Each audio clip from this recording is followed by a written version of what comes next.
and welcome to the Bowls New Zealand YouTube coverage of the Summerset National Singles and Pairs today.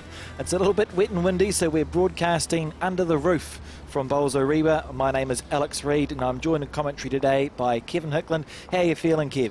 Yeah, great, Alex, and good to be here. And you know, the good thing about this indoor stadium here at Orewa, as we watched yesterday in the finals, the men's pairs and the women's singles, they've got a first-class surface here. So as we see Mike Small, one of the legends of the Burnside Club, of course, former winner of New Zealand pairs, and he's up against Peter Doreen of the Far North, and very well-known player up in the Far North. Did play for Northland, now up in the Far North. So two very, very competent players, and will certainly playing on a surface, I think, which gives everybody in these somewhat trying conditions. It's a nice place to be for sure, and we're going to be sat in the seat and watching everyone who plays on rank 1 in this section of section play, of course. All going well. 2 days of section play, Kev, and they'll play 6 games over those 2 games. 8 rounds drive here. Big drive there from Peter Doreen, straight down on the backhand, down that centre line. That centre line there as well, Alex, gives you a very, very good indication, doesn't it, of whether we're on target or not. Absolutely. And of course we've got our hard-working team in here, a team of 3 in here. Tamara, the captain, they do a wonderful job putting all this together in absolute trying conditions over the last few days. They take the bowls back, so it's 14-9 the score at the moment to Mike Small over Pete Doreen.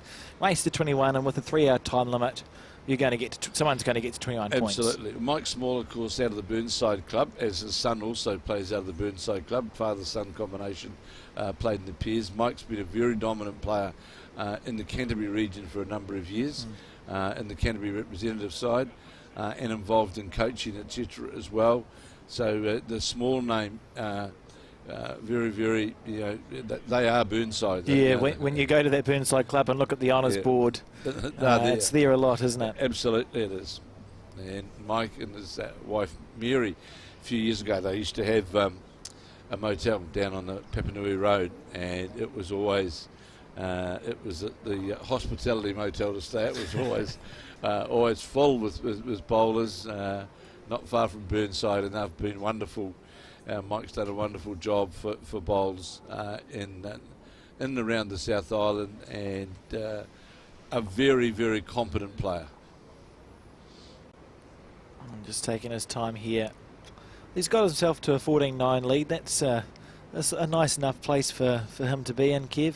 It's comfortable. It's the old story now, as we saw yesterday, for example, in the final of the women's singles, where we saw fours get dropped each way, and one end can alter the scoreboard quite considerably, and we saw that on a number of occasions yesterday in that Selena Goddard-Taylor Bruce magnificent final as it was yesterday. And you'll see, as we noted then, as you rightly said, Alex, on that backhand, if you watch the bowl out on that arc, it's just got a natural arc back to the centre line. And you can just about see where the green line is. You can see that line there, Alex, and that's where it's coming back off now. And that's really, there it is. There's beautiful shot. There's your line. It's sitting right in front of us there on that backhand side of the green. Nice of him to play that bowl for us as we were talking about it, Kev. Certainly looks like a man who knows what he's doing, and if we think about it, that's Peter's first bowl after a full-blooded drive, and he's gone back to a dead draw, so obviously a man in fine form. Yeah, good player is Peter Doreen, and good response here from Mike Small, just going to finish lower the jack, just about right on the centre line, and really what it's going to do, I would imagine, be surprised to see Mike Small having a look. Do you see a change of hand? Alex come down, try and sit on the shot bowl. Jack movement's in his favour. Yep. So Peter Doreen trailing 49. He'll be happy if he can get this bowl over the head, down and behind where that Mike Small, where he's going now, sitting down underneath the number, giving that good metre in behind of any jack movement. John Walker, the marker, of course, very well known North Harbour player. And as you said, looking like Mike switching to his forehand here, looking for bowl or jack movement. And he's on that forehand search and looks as though he's given it a clap. probably, is that not a good sign? I knew he was too wide halfway down. But the good thing about the green, Alex, is you can very quickly see he knows now, right, I've just got to adjust my line. I know my weight's fine, I've just got to adjust that line. And that to me highlights that you've got a good green. You're not fishing around trying to find your direction to the jack. Yeah, it certainly has allowed players, as we've seen over the last day or two, to play to their full potential. I think if you're a good bowler, you're going to play ball regardless. Absolutely. But we've seen a lot of full potential happen here as we see Peter Doreen. That's a great look at that, Oh, great well second played. shot. So now, of course, the shot for Mike Small has to be reaching, bringing that line in a wee bit with that yard of weight. The danger is if you just try and play fragile to the jack, you're not going to get rewarded. So you do have to have that yard of weight, don't you, Alex, to get that movement. In his head is thinking a minimum, I want to get rid of one of these bowls. Absolutely. Worst case scenario, just going to dry his bowl there. So it's not raining underneath, but it is quite damp, isn't it? You'd say. Well, the moisture comes through. There's only going to look outside. It's in the air. So yes, that's obvious. Yeah, it's interesting. He wants to play this down, search on his backhand. On that backhand, which seems a challenging shot onto his own bowl. If he's got perfect weight, he's going to be close. He thinks he's near there, and then we see the arm wave. You know, the whole story then. Oh, really, Alex, no discredit to Mike, but I think the best shot percentage was actually on the other hand, as you know, trying to play straight to a bowl on the line. It's very easy to nip your green by a fraction. So, you know, good head here for Peter Doreen from the far north, holding 2 shots. You can't get them much better than where those two are sitting. Yeah, it's an impressive couple of bowls, particularly after we saw that full-blooded drive, and he's here for the long haul, Peter Doreen. He won't have been entertaining any ideas of losing this game. No, and there he is on the backhand, the far north player. It might be a little bit high with that line. Playing on the safety side, Alex, isn't it, really? It's easy to do sometimes. He would have seen Mike's short bowl and gone, well, I'm holding 2. The last thing I want to do is accidentally knock it into the head and just sort of... We saw quite a bit of that early on in the singles final yesterday where trying to get out on that safety side and you just get out that sort of extra foot and a half of width and it's not going to swing more for you, is it? It's not. And it was interesting yesterday in the Peers final that, you know, Raymond Martin jumped out to a good lead, but it's interesting, isn't it? If we take last year at the National Peers, we saw Tony Grantham and Gary Lawson playing Andrew Kelly and Seamus Curtin and fall away in about the last 8 ends. Yeah. Yesterday we saw the same Lawson combination in the final, but they dominated. Was the reverse, complete reverse, and so much of it was to some of the big bowls that I think that Gary Lawson played on. There was one that the jack who got sprung out to the side and he drew 2 shots to it, and that also highlights you've got a good surface. Jack can move and he can still draw confidently to the jack.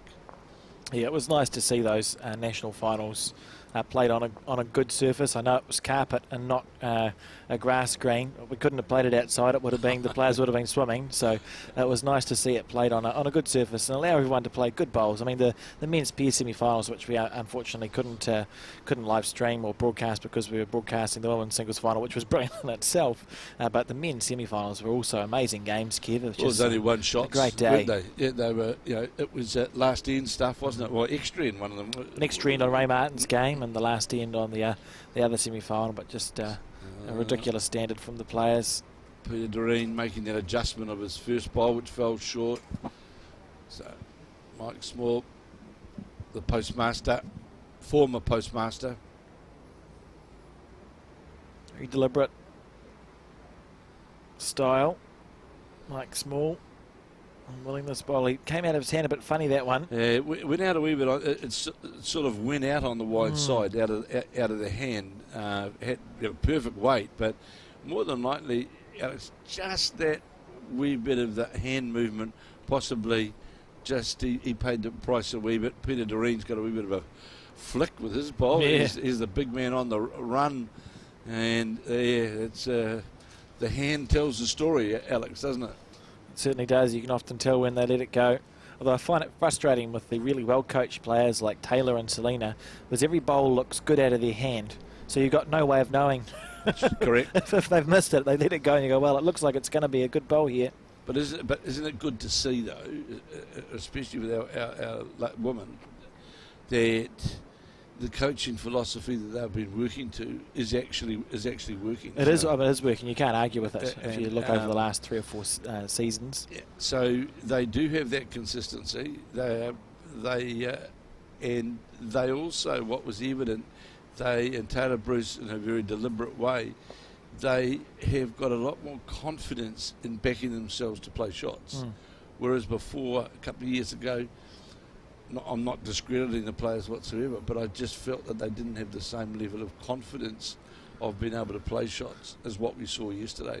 Yeah. And none more so than the shot that Selena Goddard played to actually win the final. Yeah, really maturing. And if we think of the fact they're both still in their 20s and there's a group of them. Absolutely. Yeah, you can play bowls for a long time, Kevin, and I think we're going to see a scene dominated for the foreseeable future. Well, we went through a phase with the women where we had a very sort of rock-solid group of players, and that's changing, or has changed, but I think we're in the right direction. Peter Doreen here, beautiful line. It's down to his weight. 2 down on the head. Mike Small giving it a clap, so that's a good sign for Peter, and a great shot there. And it's going to sit down too, I think, Kev. Yeah, the really good thing behind that, it sat directly in behind the jack, so didn't leave any scope on the with weight to reach the bowl to try and turn it through. So it really just leaves a dead draw. And we're seeing just what we spoke about before. He holds on to these two, Peter Doreen. It's anybody's game. All of a sudden, the lead which was there can go very quickly. Absolutely. Is there a chance for him to get a bit aggressive here? Is he an aggressive bowler, kid? Yeah, he's pretty aggressive. He's a fairly aggressive player, but he's. I think the thing on these greens. Oh, it's a poor bowl there from Mike Small. I was just going to make the point, Alex, on this particular style of green. You've got to have your shot repertoire worked out of what you're actually going to play and the weight that you're going to use, because you will get persecuted if you try and fish around to play shots. It just won't work. It almost feels like the quicker the better on these carpets. Don't give the bowler a chance to turn, because once they start, they don't stop. And we see Peter, eke a bit closer now. It'll be 12-14 in that race to 21, and we see he's pulled the mat up a few metres and delivered the jack. It's going to be pretty short end, really. A short end, yeah.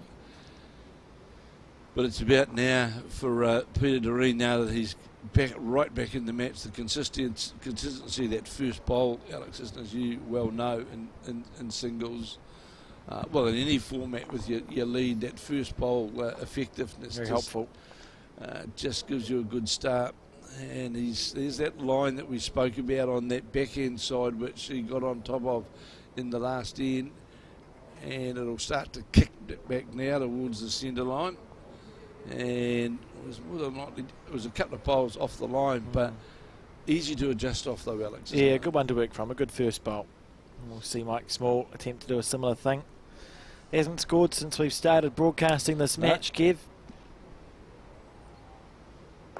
His backhand here, I think he's playing with, looks like Aero Optimus to me, so they're a swinging bowl, they'll turn back. And he's inside that line but there's that line right that we spoke about, Alex, and that's certainly where it is, isn't it? And you saw that beautiful arc back off just so that for the viewers there could just see that chalk line there. Well, that's about where you need to be at the 3/4 mark, coming back towards the jack. Yeah. In the area, down to how much it turns at the end. Peter staring this one down. That's a great shot there. Yeah, finished jack level. That's well played.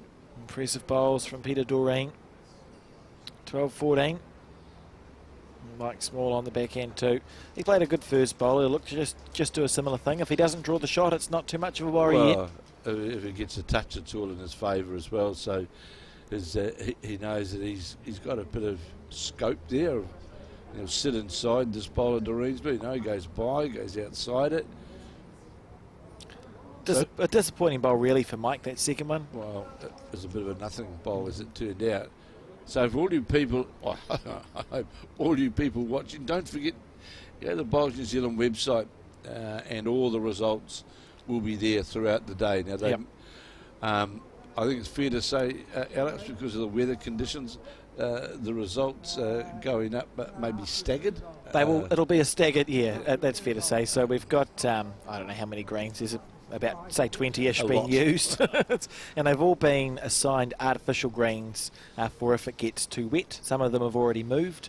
So we're committed to getting the 4 rounds played that need to be played today, if at all possible. But it does mean that some of the results, they will be delayed, Kev. So just keep your eyes peeled onto the Bowls New Zealand website, and they'll get there when they get there. Just go back and refresh, and you'll see the results will have come up, and you can go through them, both the women's singles and men's pairs. You can go through them section by section. And that new results module, Alex, is I think it's fantastic. Yeah, we've been really pleased with Bowls Hub, and it's only going to get better from here as well. Yeah, no, I think it's superb insofar as it keeps people right up to date, and we've gone past the day of waiting half a day for results. Yeah. And then they're wrong. That's a nightmare situation. Yeah, you can't win. Yeah, no, so it's been, we're pleased with that, and the clubs have been helpful in accommodating in regards to getting results through to us. But the other thing as well with that format, Alex, and talking a wee bit wider regarding it, to me it's the right environment now for all clubs and centres to pick up that platform and run with it. Yep. Because straight away you're going to have uniformity, but it's just makes it so much better. Yeah, we'd be happy with that, and we've been working on it, Kev. There's a few. Whoa! I thought that was going to just about a trip there for Mike Small. So it could be 2 shots. The jack is the side jack level, but I was a wee bit surprised. 1, I think. Interested to see. Yeah, this is the one when you look over the top. Not a lot of Peter Doreen. I'm sure we want to get another bowl on. I'd be surprised if a bit of attack might have been shown by Mike Small. Yeah, with his last bowl as well. As we see Peter Doreen here on the forehand side. Trailing 14-12 now, making his way back into this game, holding 1 on the head. Looking to get another one there or thereabouts. He's not far away, Kev, if he's got the weight. Well, if he gets onto this bowl, gets a turn onto this bowl or the outside bowl, just misses it. But he'll be quite happy with that, really, because so if the bowl goes out of the head, it's only a 1-shot result, Alex. I think. Well, if the bowl stays on the push through, yeah, and Peter's got enough bowls there or thereabouts, doesn't he? That around the head. It'd be surprising if he was to drop more than 1 here. Yeah. Of course, John Walker, the marker, one of the really, I'd hate to try and even guess how many North Harbour. Oh, some ridiculous number.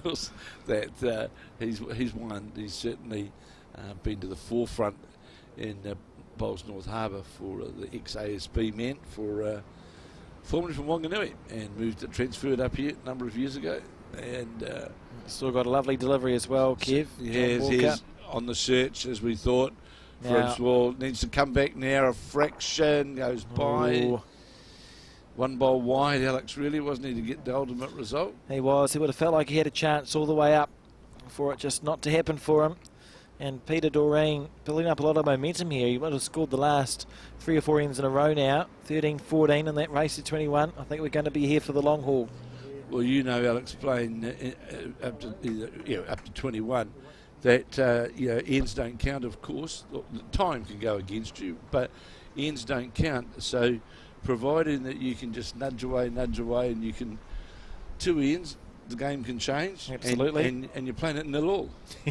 That's the thing, and I think the positive about having that 3-hour time limit, and the reason it's there is you're unlucky if the time is what catches you out. Oh, very unlucky. They wanted it to essentially be a no time limit situation without it getting ridiculous, Kev. Well, I'd be surprised if, with the speed of the green, you'd need about 20 kills from here. Yeah, even then, you'd be close to getting it in time. Well, the good thing is, though, Alex, as we went through the sort of debate of a few years ago at Re the Kill. You know, the spotting the jack back and, you know, all of those. And there was a lot of adverse commentary about that from players because they felt that the kill shot is still a good shot in so many cases. So in a national championship, you want to give them every opportunity, don't you, to have a decent game, so to speak, without any not them impeding them in any way at all. It's not a game that. Not a format of the game that we need to adjust. You know, cricket, for example, always have test matches and people will always watch them, and bowls is no different. Yeah, absolutely. So Peter Doreen trying to get past that front bowl of his, either inside or outside it, because he was a metre low, but he'll still finish lower the jack, or 3 o'clock. Plenty of room still, though, for either player. Mike Small on his forehand. Very deliberate on the man. Yeah, takes his time. Well, he gave that a grimace when he let that bowl go. We'll see. Because I think he thinks he's narrow, and he is narrow. He knew straight away out of the hand. And one of the things, Alex, about a good delivery with good players, you know, at the minute it leaves your hand, whether you're sort of on the line in the target area. Yeah. So Doreen with his third bowl, he's outside that short bowl, and see that it'll get kicked back now towards the centre line. Will do so. Yeah, great stuff. And that'll be the shot. Played lovely bowls over the last 4 ends. We started broadcasting to Peter Doreen killing the jack, and upon the replay drew a front toucher, and he hasn't really looked back since. He's put the pressure at vital stages of the head as well. That's the. As you well know, Alex, it becomes harder the less bowls you got left, isn't it? That's the problem with bowls. Mike Small here. That one came out nicer, Mike, on your forehand. So this morning there were 328 players who lined up to start section play of the men's singles, and that's up on the entry from the last nationals in Canterbury. Great bowl there from Mike Small. You rested the bowl out. You make shot doing that. Great shot. Looks like shot from here. So in Canterbury, we had in 2022 we had 2,280. I'm sorry. And this year 328, and Auckland in 2021 336. But that entry of 328 in the men's singles, it's great, I think. Yeah, it's pleasing. It's pleasing that the entry numbers are staying stable, if not slightly increasing. Even over the last 5 or 6 years, Kev, we've actually had a general increase in participation at our national championships. Well, the women's pairs, compared to 2022, there was 80 combinations, as there was in 2021 in Auckland. But this year, here on the North Shore, as you watch this bowl, just going to carry by with weight, is it? No, it's not. It's trying to pull up. It's trying to pull up. Falls in, not out. It's needs to fall. It's someone jump up and down. Yeah, it's interesting. There we go. Mike Small didn't realise that bowl had fallen, but I don't think he needs to worry. He's going to come back and go, yeah. May even be 2 down there, Mike Small, to the one at 6 o'clock and the one at 3. So there's 88 of the women's pairs lining up around the greens of North Harbour and Auckland today, an increase of 80. And I think the other very, very good thing, Alex, is that's come about with this year's Nationals is moving to the 2 days qualifying in both disciplines. Gives a bit of breathing space as well. Absolutely. And allows people to get a bit of bang for their buck. And it's one of the things we've done this year with the singles is they play 8 rounds but 6 games. So you get buys running through. It's a fantastic concept doing that. Yeah, certainly. It's helped us out, to be fair, and I think the players have got on board as well and assisting with the marking, etc. Which has always been a wee bit of a challenge, but when you've done the draw in such a way as it's been done, that removes that element. Always a danger was the front bowl. Does that make shot? Well, he's sat down. It's jack level. And there comes the measure. Unceremoniously onto the green there from Mike, and he's going to measure Peter's bowl first to our right and then go around. For those watching, it might seem quite logical You would think that the blue ball behind may well be shot, but because of the way the camera angles work, it's not always as it may seem. Not as easy as it looks. Now it's interesting. The blue ball, in fact, has come out. I wonder if they've already conceded it. Yeah, I wonder that one has been conceded, and they're now measuring the other two bowls at that one behind, and it was 2 there. Well, we knew there was definitely one. John Walker doing a great job on the lollipops. Thank you, John. Well, change of leader. Yeah, 15-14, and we still haven't seen Mike Small score a point on this broadcast. I spoke earlier on about 14, whatever it was, being a comfortable position, Kev, but not to be at this stage. And Peter with all the momentum here. Well, the good thing is as well, Alex, here is that you can get out and play on the green with confidence without having to try and find your way to the jack or find your way to the centre line. Every bowl, if you treat the delivery correctly and properly, as we just see now with Peter Doreen, you'll be rewarded. So, as Gary Lawson showed yesterday in the final of the Peers, you can make the scoreboard somewhat irrelevant as you find your way to where you want, to be there at the latter stages. Yeah, absolutely. On a good green. Yeah, it becomes a different challenge on greens that aren't so easy to play on, Kev. But this allows the bowlers, and it's good to see here Mike Small. There's that lovely arc in the bowl, and it's what you want to see, isn't it? He'll be keen to score again. Got himself to those 14 points. Hasn't quite managed to score since. Peter just asking John how far short his bowl was. Player's backhand. Economical delivery.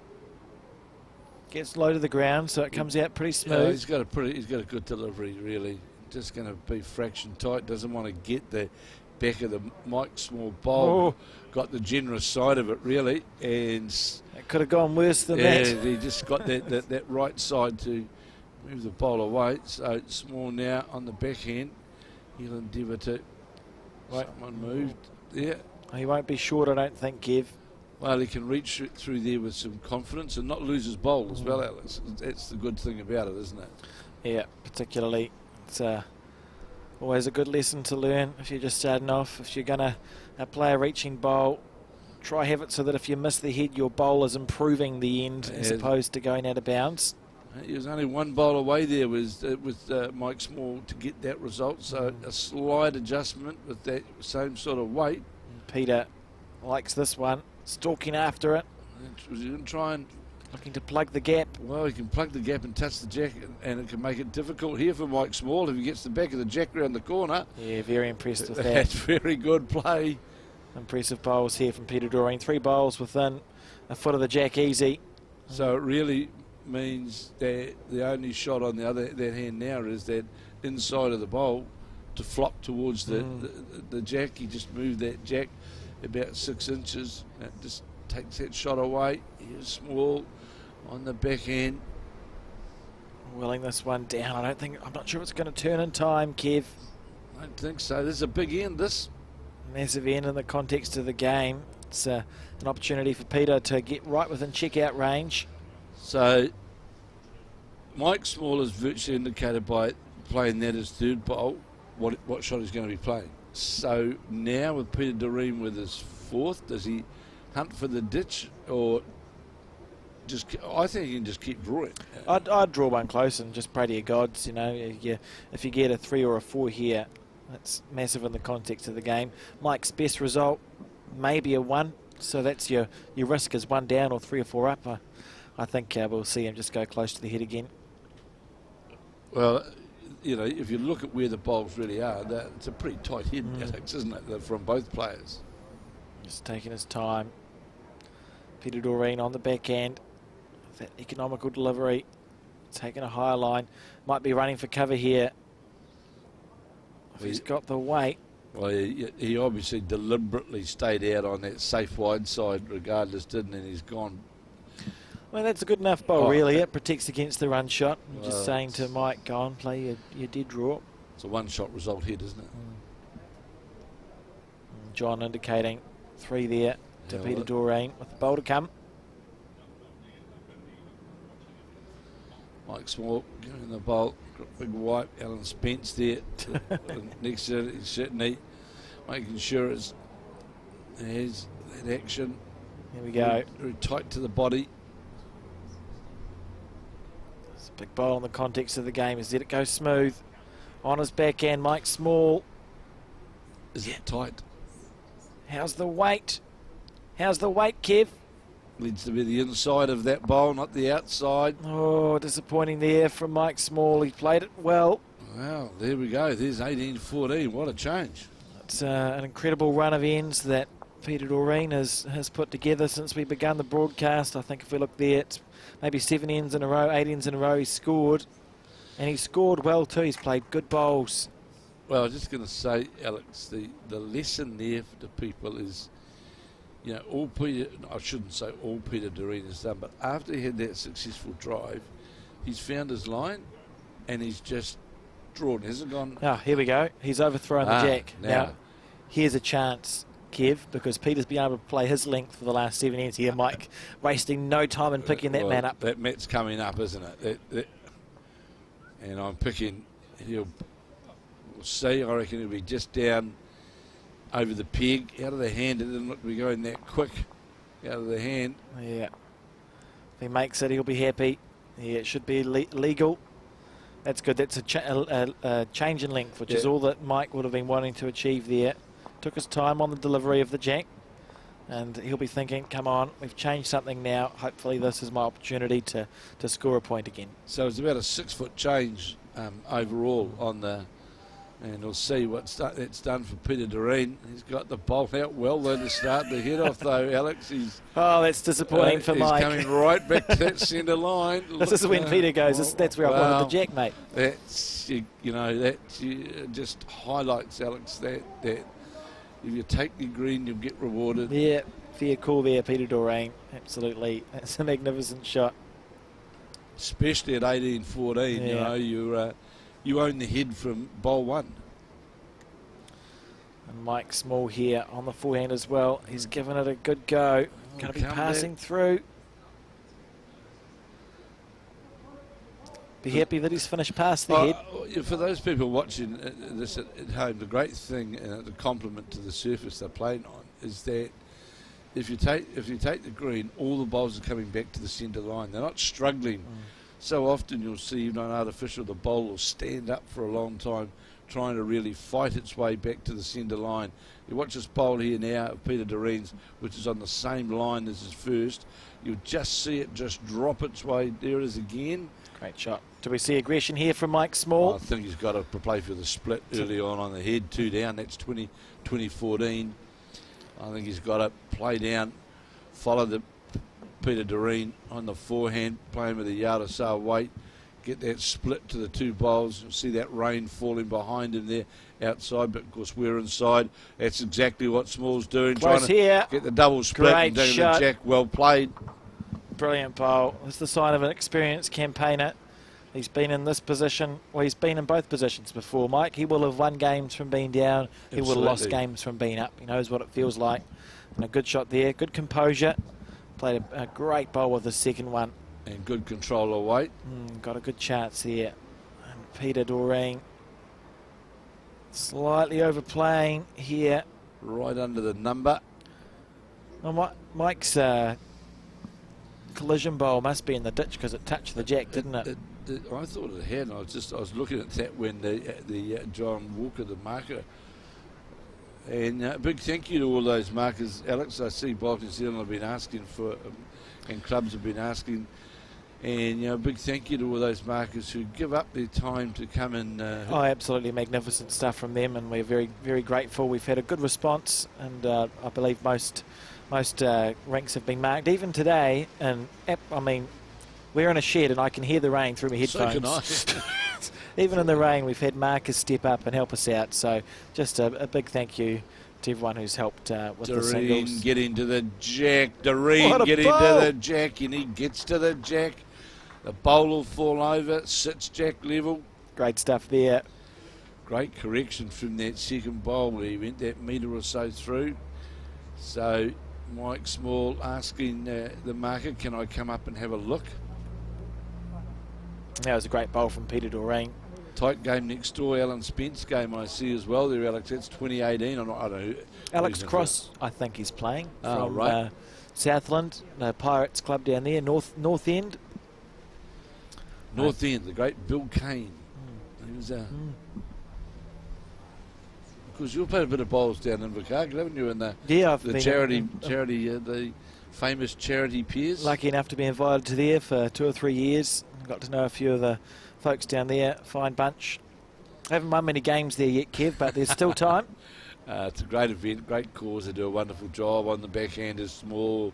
The Burnside play up, trailing 18-14. It's that wishy-washy weight. He has to get it perfect. He's close though. Weight. Close to the jack. Gets it clean. Beautiful bowl there. And I wonder, I just would like to know where his toucher is, his initial toucher.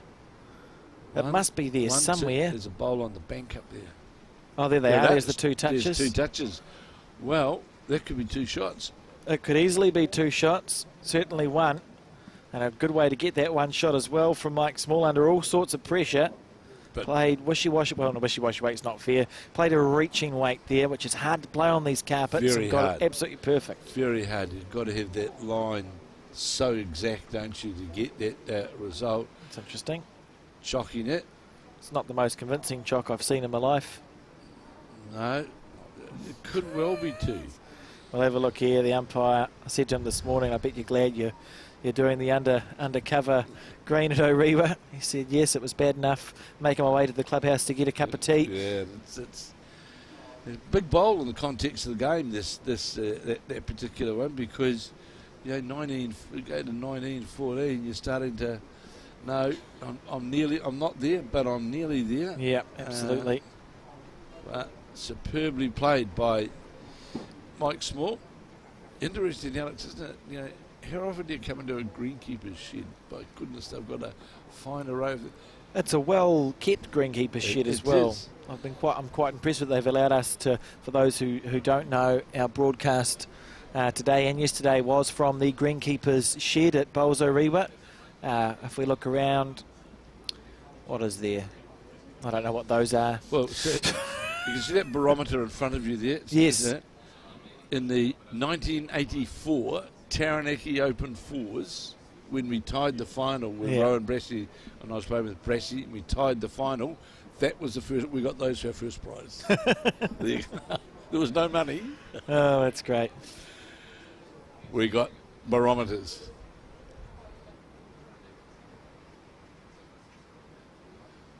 I'll signal in a moment. Was that a reaction to the rain, Kev, or was the barometers a pre? They already had them. Well, there was conditions like this, actually, to be fair. Yeah. Some fantastic photos here. I think one of the best bowls photos I've ever seen of your Taranaki Fours final with in the conditions. Yeah. It was one of those. I remember Barry Greer was leading, and he didn't deliver the jack overarm, but it was a throw to get the jack. And I remember him saying to me, I was playing number 2, he just said, just make sure you chuck your bowl out in front of that puddle, which was about 10 feet in front of us off the mat. And then it was in the lap of the gods. And amazing. 7 days of bowls, 532 teams. And we drew the final 25 all after 25 ends. Unbelievable stuff. And in the conditions of play at that time was, at a draw, you played an extra 5 ends. It seems. I've just been confirmed it still is the rule. But both teams, there's Doreen on that line again. But both teams conceded, look, we've been here for a week. Just shake hands. And we'll call it a draw. Yeah, fair. I like that. So good opening bowl again on that backhand side of the ring. Peter Doreen putting pressure very early on Mike Small, of course, who scored with the jack in the ditch on that last end.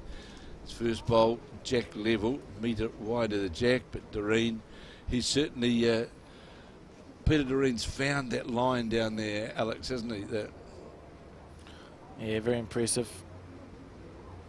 Peter Doreen has been looking like the man who's playing a bit more consistently at this stage. Mike with the experience to turn this game back around, but Peter with all the momentum on the last game, almost the last game going on this rink at this stage. Peter. Well, you know, Alex, you don't win singles with a one bowl result. You know, it's about consistency, isn't it? End after end after end. That's really what it's about, and not dropping big numbers. That's the key. You start hunting and searching for shots in singles, and you can get hurt very quickly. Mike here looking to use Peter's bowl nearly. How's the weight? How's the weight? Oh, just missed the back of. Now he's really got a problem here now. Alex, he's 2 down, 1 bowl left. Peter Doreen won't want to give him a shoulder to rub off because Doreen's still got a bowl left if there's no change. That's the concern here. You don't want to drop a 3. Peter on the back end here. Maybe drawing a 3rd shot even. He'll be happy if he sits on in the centre line area really and lower the jack because, well, if this sits inside this black bowl, that counts. And does it leave a target on that other side? I don't think so. I don't think so either. And I think he's holding the win here, Kev. It's really a second shot here, isn't it, really, for Mike Small? Yeah, try get second shot. Pray that your opposition misses their last bowl and then reevaluate on the next end. Potentially the last bowl of this game here, Mike Small on the backhand side. Well, he's out on that good line. That's where they tend to come from, Alex. Got a chance here, Mike Small. Coming down to the jack or shot bowl. He's got chance. Something. He's going to get a result. Oh, what a bowl. Well played from the Burnside player, but reward for weight control and green, isn't it? That's beautiful shot to keep himself in this game. Didn't go searching. That was that weight control to keep his collision bowl. A nice smattering of applause from the small crowd gathered to watch this. Still a chance here, of course, though, for Peter Doreen. He follows the bowl of Mike Small and sits on that shot bowl. He'll at least make 2 of it, and he's out on that nice. No, he's wider. He knows that, and he put that fateful yard of weight on, really, which he didn't really need to do, Alex. Yeah, slightly overplayed. And we see Mike keeping this game well and truly alive now, 16-18. Well, he was game down, wasn't he? He pulled the mat up a few metres. That length. Although, to be fair, last time he did that, Peter drew a toucher, didn't he, on the forehand side? Sat right on the top of the jack, right in front of it, right on top. And again, we're playing on that, certainly favouring with Mike Small, that shorter length head with the mat up. Here we go. That rain. Oh, the rain, Kev, in the background. Well, you know, you got to feel for sporting organisers are going through the same challenges right now with the ASB Women's Tennis Classic, isn't it? You know, they've got all sorts of issues. I think they went inside, which is unprecedented. It is, and there's sadly the no disrespect at all, but the indoor courts they went to are certainly not on the same surface as what they have at Stanley Street, and not what they were hoping for. No, and well, I'm a strong advocate that if we want to have good tennis events here in Auckland, we need to cover Stanley Street. We cover everything else. Yeah, why not? I tend to agree, Kev. And Peter there again with his first bowl, drawing another one close. He's in good form, this man.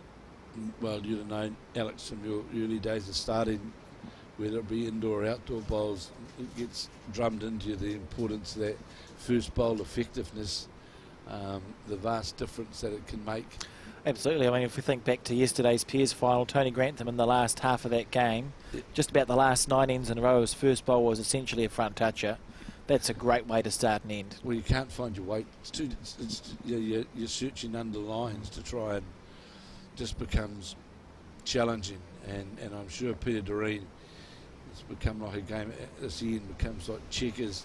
Look at this stuff here. Peter Doreen, 2 beautiful bowls. Oh, it's drifting past. One roll too far, but he holds a shot, and he's got 2 up the sleeve yet. Mike Small really needs this third bowl to be effective for him. On his forehand, economical delivery out of his hand, pretty good there. Following this bowl up. How's your weight, Mike? That's the question.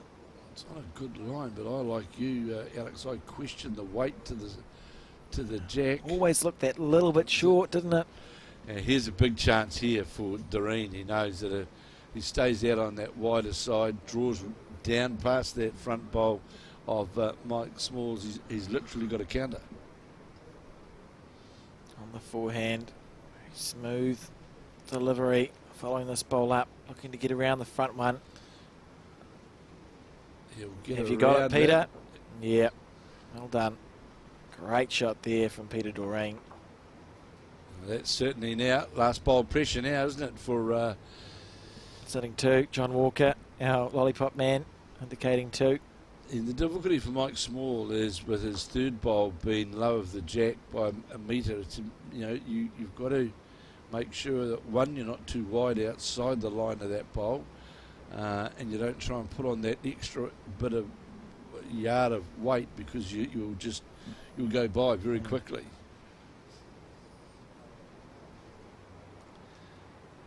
Doesn't lack, though, an experience, big game experience, does Mike Small. Here he is, down on the head, 2 down on that forehand. You can see him giving a shake of the hand. And he's on that, what we spoke about, Alex. How much is it going to hold up? Not far away. Is it going to hold up all the way? Is it going? No, it doesn't. Oh, you can see the disappointment in his face there. He gave it every chance. He got around that front bowl. Even the second shot was good there for Mike. Absolutely. But now we've got a chance here for Peter Doreen to close this game out, 21-16. He's got, a foot and a half, 2 feet to draw. It was that conscious thing that we were talking about, Alex, about the front bowl, knowing that you can't bring your line in. You've got to be out, and then how much weight. Look, he's very intent here as Peter Doreen. His first match bowl, really. First opportunity to finish it. You want to get it done if you're Peter. It's your first chance to do so on his forehand. He's got it out on that safe side, Alex. It's going to be down to his weight now. How far is it going to come back? I think he's got it, Kev. How far is it coming back? Working out, and there's shaking hands and walked straight away was Mike Small. He knew, well played by, my goodness, that Peter Doreen. Lovely bowls from Peter Doreen. Didn't have one attacking shot after the drive. That's when he started scoring, and really just continued all the way. And, I'd go so far as to say that really was the game was well managed by Peter Doreen, and it was a very, very good exhibition of consistent draw play. So yeah, very experienced bowls there from Peter. So what we're going to do now, Kev, is sit back and watch some highlights, and after the highlights we'll be back at a time to be determined with another game in this third round of men's singles section play.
And we're back here at the Orewa Bowling Club. Welcome to the Bowls New Zealand YouTube coverage of the Summerset National Singles and Pairs. We're up to round 3.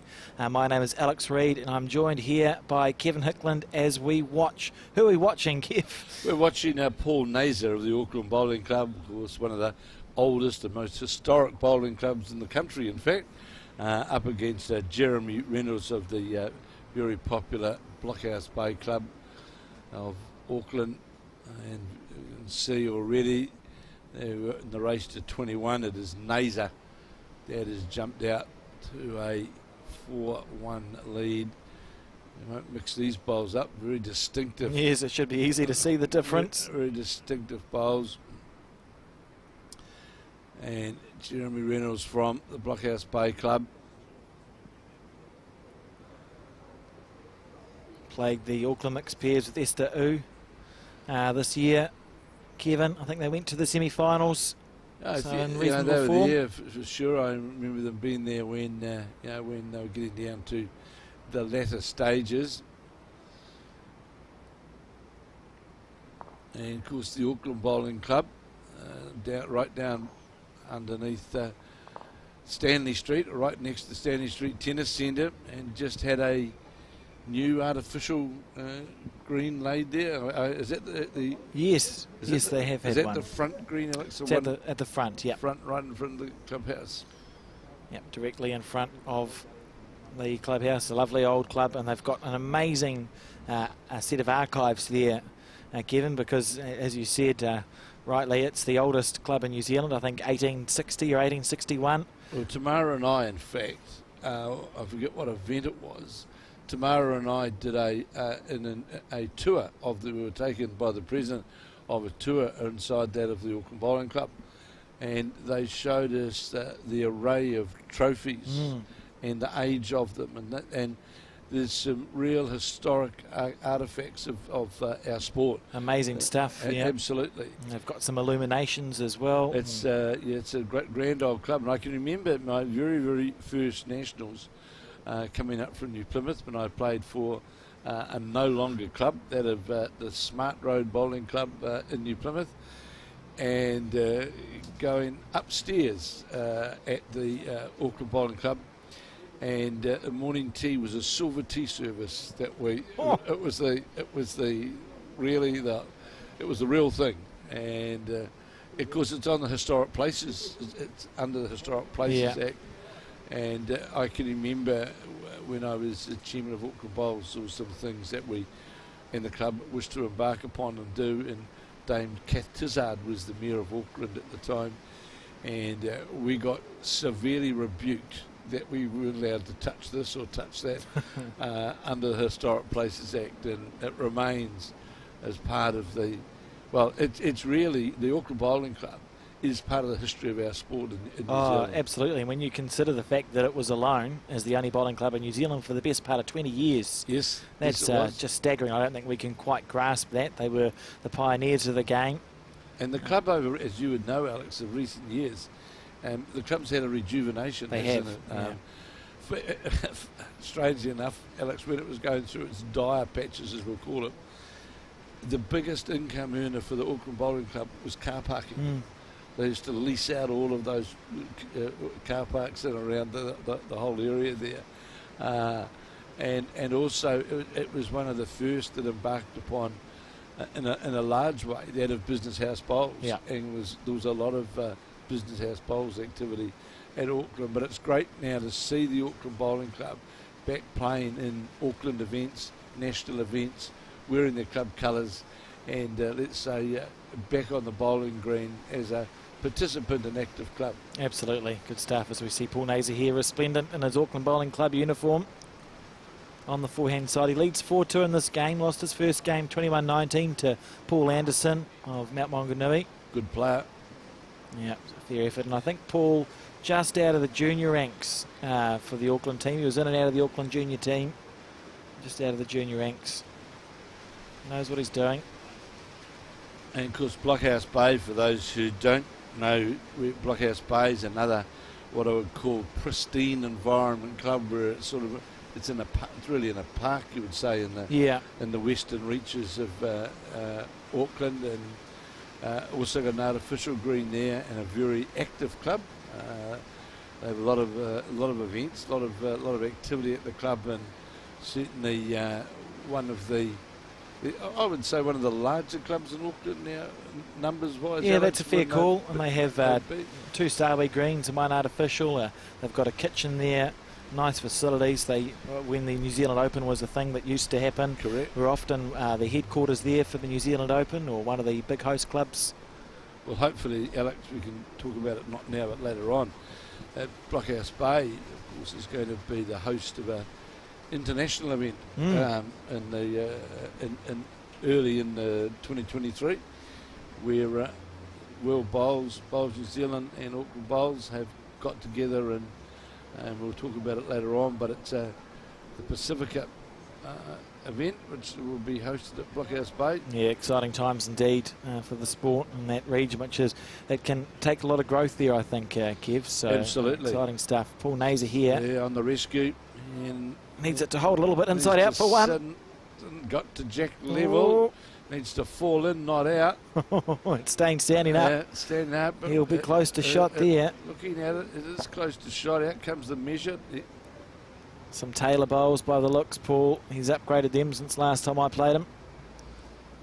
Jeremy just deciding which one to go for first. Looking for the blue bowl sitting flat. Harder to knock.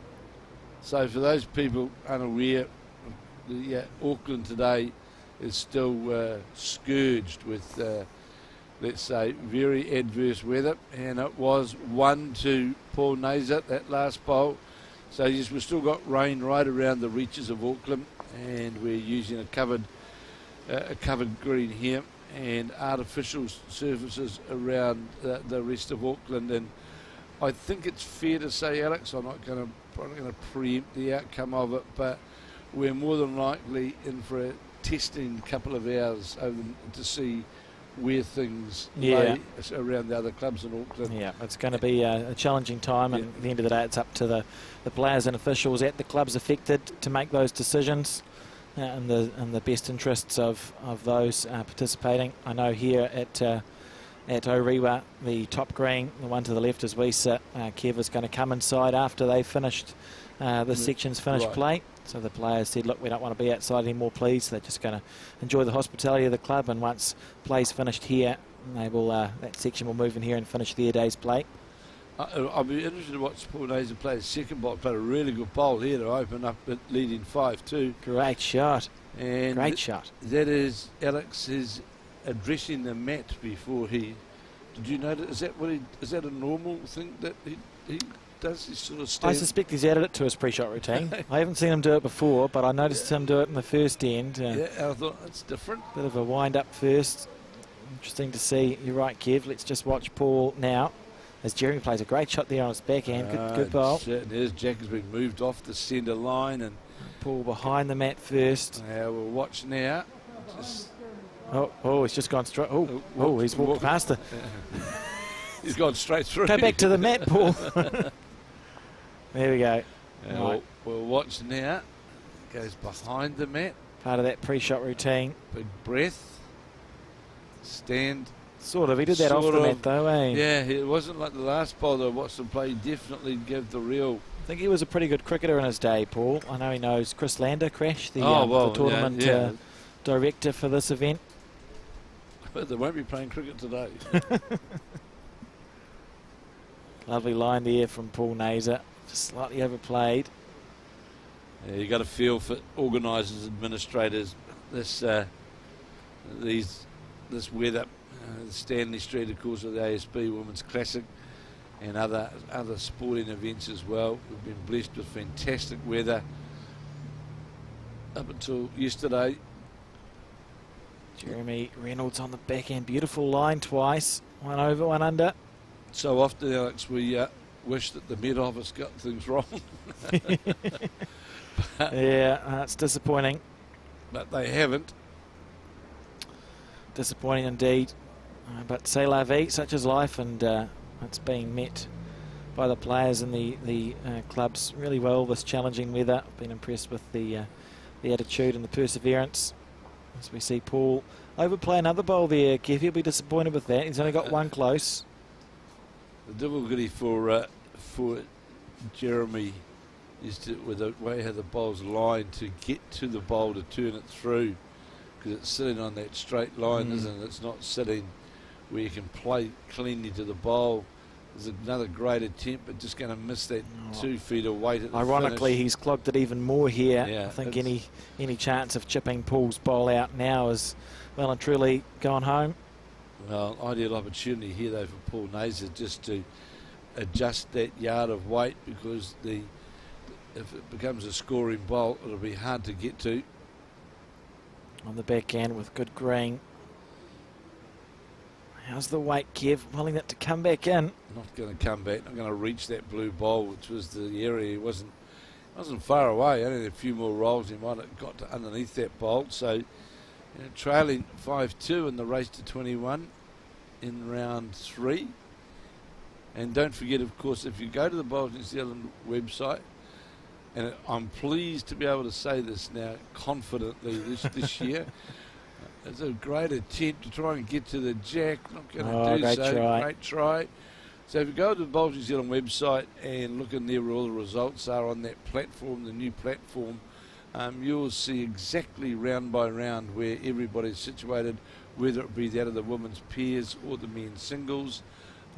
It's all sitting there. And also, of course, we don't want you to, but if you want to have a look at the replay of yesterday's finals as well, they're there as well. Yes, they are, yep, and sitting on the Bowls New Zealand YouTube channel. Bowl Sub's quite cool when you're looking at events. There's different ways you can find your way around. You can look at the individual matches, you can look at a ladder of the sections. There's a search function there, Kev, so you can type in someone's name and see every event that they've played in using the Bowl Sub system and how they've gone. It's the opportunities are limitless, really, on what you can find out. Well, I hope, and I mentioned this off here before, Alex, I hope that the centres and clubs around New Zealand adopt, because you can get to like golf, whereby you've got one central scoring / results platform. Yeah, but is our end goal for certain, Kevin? We know there's a few centres already have picked it up for this coming season. And that's great. And I think the Bowls is, at long last, really, and this is no discredit to anybody, at long last, though, has got the opportunity to have a uniform result scoring system which everybody can use and view, and to me it's a major plus. Yeah, certainly. I mean, we could have it. It's very plausible that in 3 or 4 years' time we could all just have a Bowl Sub account that keeps track of every game that we play. Well, like tomorrow morning I'm on News Talk GB sports program tomorrow morning, and first time ever I've been able to say to the producer, we'll just go to here and you can get all the results that are sitting there at your easy to find at your fingertips, which of course was never really the case before. So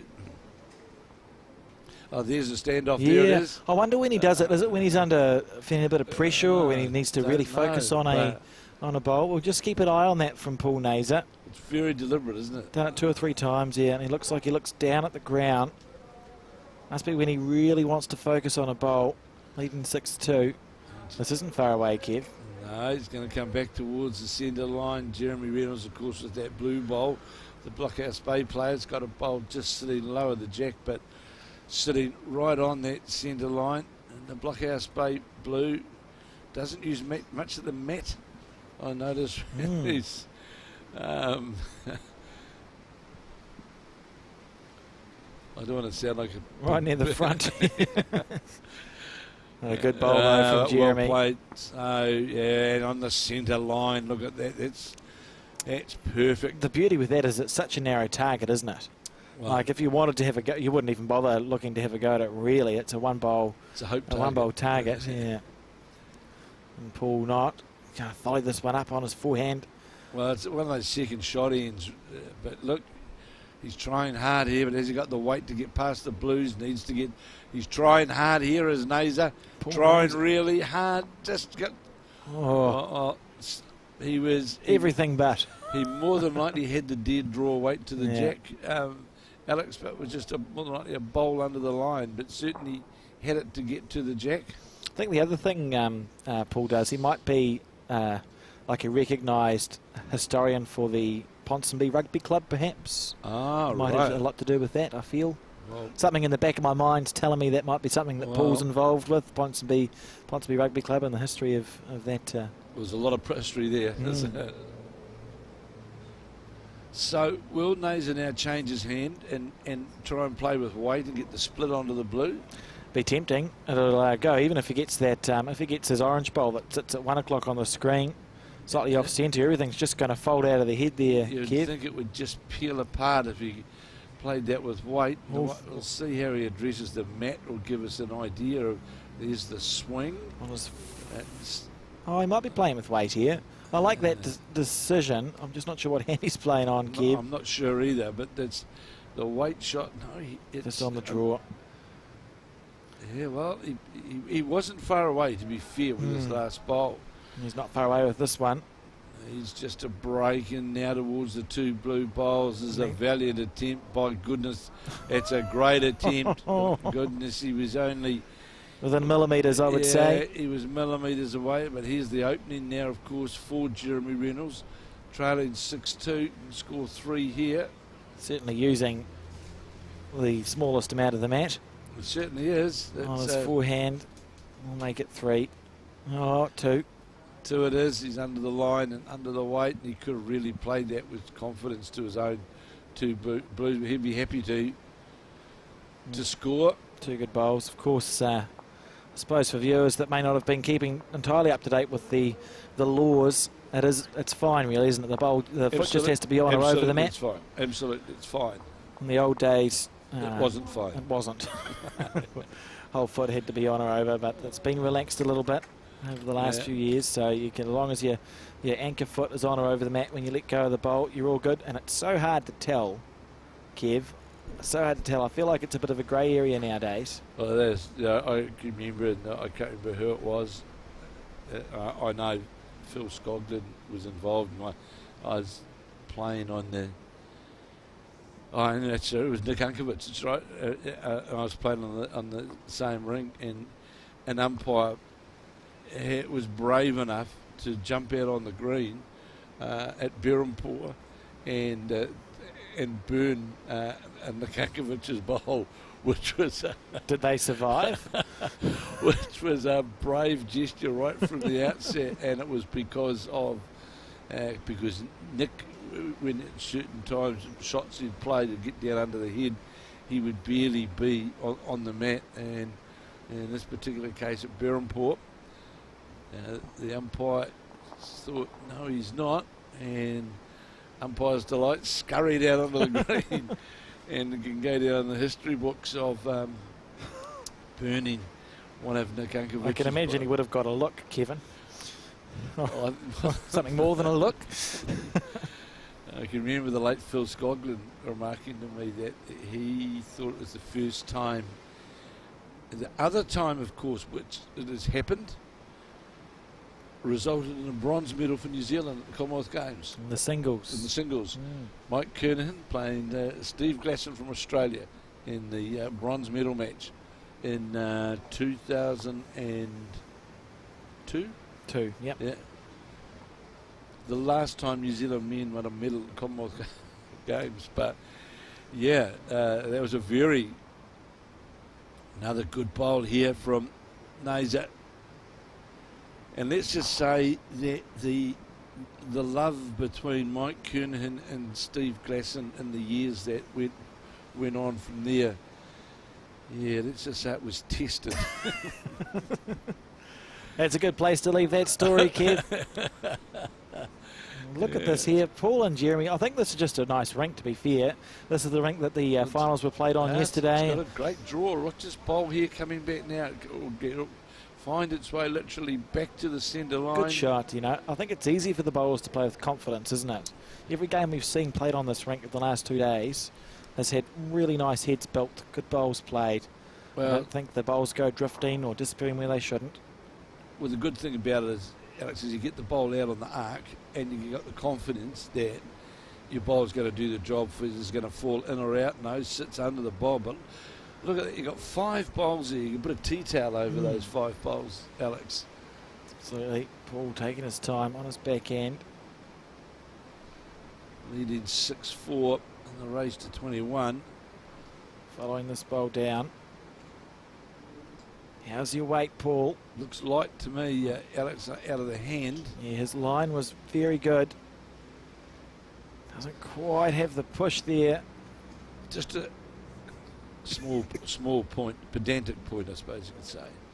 So often when players decide that they're going to follow their bowl, they've premeditated that's what they're going to do, and they're actually moving. You're busy thinking about walking after your bowl first. And at the point of delivery, instead of being solid on the mat and leaning through at the bowl, they're moving. They're literally moving. And as the great P.B. Jones always said, you follow the good ones. Fair enough too.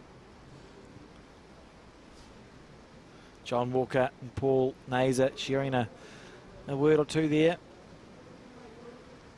Doing a wonderful job, these markers here, giving up their time for the Summerset Nationals for both the men and women's singles. Without those markers, you can't play, and it's fantastic to see the response. They've given their, well, for some of them, giving their holiday time up or giving their leisure time up to put a day aside to come down and stand on the rink and mark, and they do a wonderful job, and we can but applaud them for their time and services. Yeah, much appreciated. As Paul Neazor makes his way back down to the delivery area. So, Alex, here at where we are here at this particular rink at Orewa, have they got drop-down sides? That's a good question. I haven't looked. No, I don't think so. It's a little bit open to the to the weather. Because that was yesterday. We saw that, didn't we? And we saw them at certain times. There was winds gusting more through. of a mesh, I would say. But just they've put a lid on it. It's a great facility. It's quite nice to have a bit of a breeze. And I believe there's another roof or lid coming up in the not too distant future. Correct, there is. Yes, that's certainly on the plans. Exciting stuff. Well, it's ideal really for up here at Orewa, and no disrespect at all. There's a number of retired people who now live in this region, this isthmus around here, and enjoy the opportunity to have a surface that they can play on 7 days a week, all year round, and it suits their lifestyle. And Orewa have managed themselves to, it's full marks that they've been able to financially embark upon this. Great start here from Paul Neazor again, finding his weight there. Just not that far narrow, really, maybe 6 inches out of his hand, sort of thing. Just really a bowl roll. That's really, but finishing like jack level. So Jeremy Reynolds just hesitating on the mat. And as Alex said, there's another section here as well, and they're playing outside. Well, they're not playing now, are they? Yeah, I think there's been, and this is what we were talking about earlier, the results will take some time to filter through because every green is autonomous and it's going to make different decisions in regards to whether they play their games and when they play their games. So the other green at Orewa, the other section at Orewa finished 2 rounds, and they're all at the moment enjoying the hospitality of the Bowls Orewa clubhouse, waiting for the games to be finished under the roof. And then because we've got lights here, there's no time issue. They will finish their 2 games in the dry, under the lights, under the covers. But compliments to Bowls New Zealand on what I would say a common sense approach to the rulings, because in the old days, I can remember playing in Wellington at one particular Nationals where we started off the morning at Johnsonville and we finished up late in the early evening up on the Kapiti coast. And they were hell-bent on and, you know, it was one rule for all type scenario, and thankfully we've moved on from that somewhat order. We spent more time driving at one stage than playing bowls. Yeah, that's our sort of our communication to the clubs has been, you know, you're largely autonomous. You've got umpires there and players who are capable of making decisions. So instead of asking for permission, it's more like letting us know where they've gone. We've allocated an artificial rink. Try and here is Neazor to that jack. He gets shot. the touch, moves it right off that the 2 metre spot. It's an artificial green for every natural being used today, Kev. So that's plan B, and if that doesn't work, they'll make that decision and let us know, and we can just take it from there. Well, because the geographics of Auckland, you know, it can be so different here, for example, in Orewa, and at Ponsonby it can be completely different, can't it? So you've got to be able to entrust and give the flexibility on the geographics rather than from one chart room making one decision, isn't it? Absolutely. It's Jeremy Reynolds here. He was holding a good one. And Paul Neazor played an absolute bomb of a bowl, trailed the jack back on his forehand. Paul now under a little bit of pressure, 2 down on the head. He's played this with nice weight at a glance, Kev, looking to rest his own bowl up, or if he slips past it, he's fine. He could be unlucky here. Oh, he missed the 2. He had a 2, you know, it was a 2-shot chance there, really, wasn't it? Yeah, it was a well-played bowl. He would play, you know, it's not a bad bowl that he's just played there. He could do a very similar thing 10 times and get a good result, 7 or 8. He played the weight to get a result, and was really only one bowl away from either getting the shot or reduction. So he was. So for Jeremy, the equation as well, as a player, you go, if the shot's there again to play, I'll just make it feel exactly the same as it was out of my hand, because what more, you know, he gave it every chance in the world. One of the dangers, I wouldn't say dangers, but one of the sort of learning experiences, say that some of our less experienced players, it's learning to judge your weight to get results on this sort of surface is an art. You can waste bowls trying to using a weight it's not going to give you results. So you've and that's coming back to that singles final yesterday, and you know, I applaud Selena Goddard, but what I was really impressed with her in that last shot, she backed herself to play with that sort of weight to get a result. Yeah, it was a great bowl. It's just an amazing singles final. I encourage anyone to go and watch it. There's a full range of shots. Both players just played a very mature game. Good shot selection, a good game. It's a shame there had to be a winner. I almost want them to shake hands and go, let's call it a draw. We'll both share the singles trophy at 20 apiece. Didn't really deserve to be one over the other. Look out here. There's another counter coming in. Oh, that's a calamity situation there, Jeremy. Yeah. Hands on the head. And that's cutting this green on that delivery. Oh, it's gutting. Gives a maybe 3 there from John. Let's just have a look. He indicated 2. I think it's more. He indicated 2. I went to camp with the first look I had over the top from the camera angle. It looked like 3, but well. I can't get my head around this finger measuring stuff, Kev. Everyone seems to do it. I just can't. I can't figure it out. It's not. Yeah. It just the good thing about it is that, well, is it legal? I don't know, but it doesn't seem like it makes sense. That's so much for it. So it's really only it's a conceding mechanism, really, isn't it? But and the good thing was yesterday in that final of the women's singles that they measured. They did. They measured. Yeah. Now, let's see what's happening here. Jeremy, hand on hips. That's the bowl he rolled up. And for what looked for all the world like it was the 3rd shot. 2. And Jeremy will sigh a big bit of relief there, I think. Having been violently narrow with his last bowl and chanting one of Paul's bowls into the head, it would have been disappointing if that one had ended up counting, but not to be. Well, you pay the price, Alex, don't you, if you don't get that arc, you don't get that green, don't give your bowler an opportunity to get back to the centre line or back to the head. You will pay for it.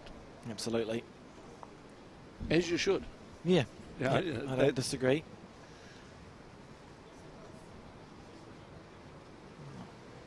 Live with a jack to sort of just under the halfway mark here. It's Ian McKenzie to the right.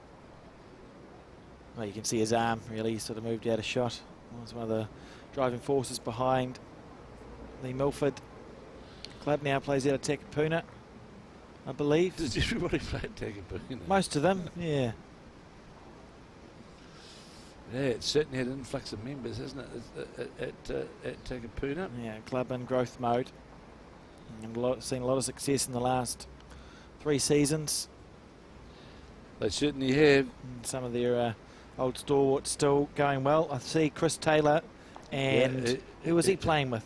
Bevan Smith, perhaps? No. I saw his name. Matheson.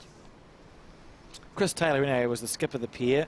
I'm pretty sure they put out the defending champions, Andrew Kelly and Seamus Curtin in post section. Yes, they did. Well known Takapuna members. Chris Taylor, I'm sorry. Apologies, but the name of his lead has escaped me. It might have been Murray Matheson. Well, a very well performed player, in fact, is Matheson. And again, a good start here. Paul Neazor on the forehand. He'll be happy enough with that bowl. It's finished past the head, so room to move.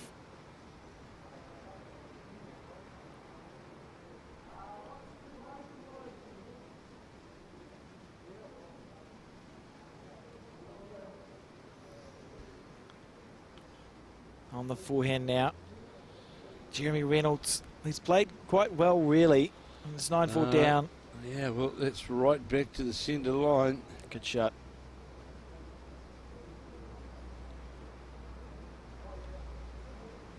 And Paul Neazor, big breath in and out. Very deliberate bowler. Taking his time on the forehand. Here we go. Smooth delivery. Just walking after this third one. Wonder if he's just made that decision. I'm going to walk after my third ball. It could well be. There's enough time, really. There's not a time pressure really on these players. There's a pretty good effort. Get down, he says. Oh, just drifting past.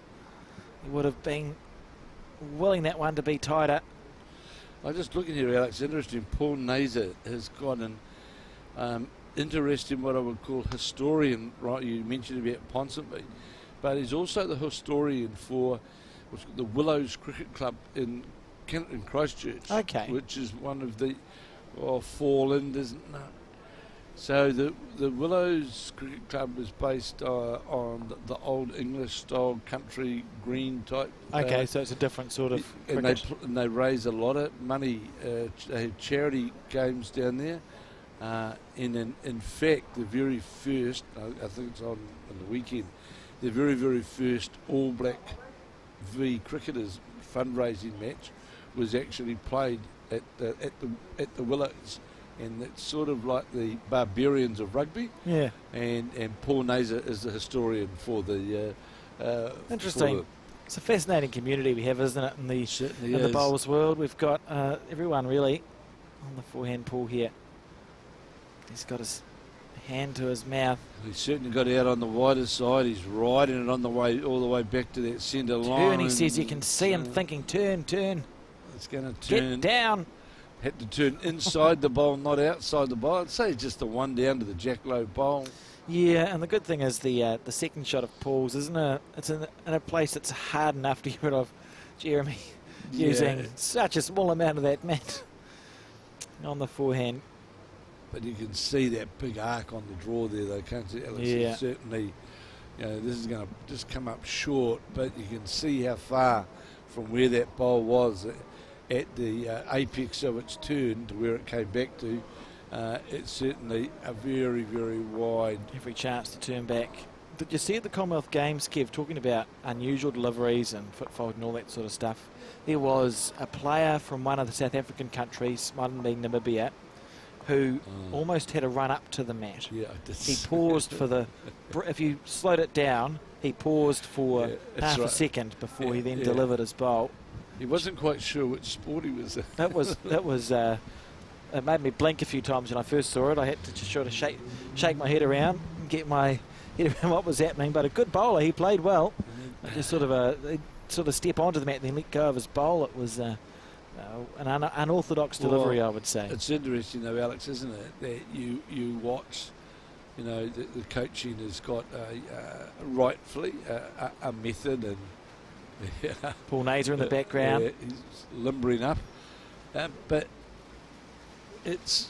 I remember the great Sonny Calder from Canterbury. He always used to dump his bowl, right? And Sonny's philosophy was, if you dump it the same every time, which he did in one of New Zealand fours, you're fine. You're fine. And even watching, even if you watch someone like, let's say, like Ryan Bester, certainly if you were talking about the coaching manual, his delivery is not really in the coaching manual, and so quick on the mat. Like the Australians, so many of them. Aaron Sheriff, it's just the way they play, isn't it? Absolutely. I think my favourite delivery of all time, for just mind-boggling, is Ian Taylor. Oh, he had the best. From Australia. Yeah, he had the best. Unbelievable delivery. If you have access to YouTube, which you must do because you're watching us, I encourage you to search Ian Taylor, and there's the foot of Jeremy's on the mat. Well, it's enough. He's not using a lot. Peter Thorne and myself one year had the pleasure of playing in the big Barilla Classic, and Tails was playing in it, and he was capable of knocking you out. Yeah. But I suppose the difference is he does the same thing every bowl. Yeah, incredible. And he added loops, because I've got footage of him at a Golden Nugget eons ago at the beginning of his career. Reasonably conventional delivery, just his grip was unusual. It was the claw. And as he went on, he just added, it's so hard to explain, but he just added loops to his backswing. So did Peter Bellis. Like Peter Bellis in his early, Peter Bellis' early days had the big back. He used to literally turn his hand. It's like a Scogland almost. Correct, absolutely. And perhaps he may have, one was in Wanganui, one was in Manawatu. Perhaps they might have, same era. But they certainly had that exaggerated. And then you had the great PEB, Percy Jones, who used to stand up when he drove, won a gold medal, of course, at the 74 Commonwealth Games. When Percy Jones from the Otahu Railway, when he drove, he used to stand sideways on the mat. Really? He used to stand sideways on the mat and then run and go off on his delivery point. But yeah, the great P.B. Jones. That's interesting. He was the first. I'm in danger of getting distracted from the game. But wasn't he one of the? He won 5 New Zealand titles, and he was the one they decided to give the gold medallion, then sort of backdate it for the other ones. Yeah, the first to get a New Zealand gold star. Fascinating. I could talk bowls history all day, Kev. In the meantime, Jeremy's played 3 bowls with perfect weight. Needs to get past his front. Don't careful. Turn it. He's holding maybe 2. Yeah. Having a look. Is there? Your heart skips a beat when you know you're under the line. You know you've cut your green. Your bowl's heading towards your opposition's one. P.B. Jones and the late Dave Baldwin. This is absolutely gospel. They used to gauge the speed of the green by the time it took to do a roll your own. They used to stand, Dave Baldwin used to stand behind their head and roll a park drive, and that's how Dave Baldwin and Percy Jones, that's how they used to determine the speed of the green. That's great. And those were on the old grass greens where you would hear the ball coming in. You'd have time. You have time, all right. Oh, Paul, he doesn't look happy with that bowl. Did he send it out on the wide side? We'll just have a look here. Oh, we won't have a look. Have a look. Maybe it's going to be by... There we go. Now from the right of your screen, we should see this orange bowl come into the head. How's your weight, Paul? He's inside. I'm not sure if he's made it. It's deceiving. One's the course. John Walker, good marker very quickly and efficiently. One there conceded. Oh, John knows. We'll say it's one here. Yes, it is. Yeah, I think I'd back his.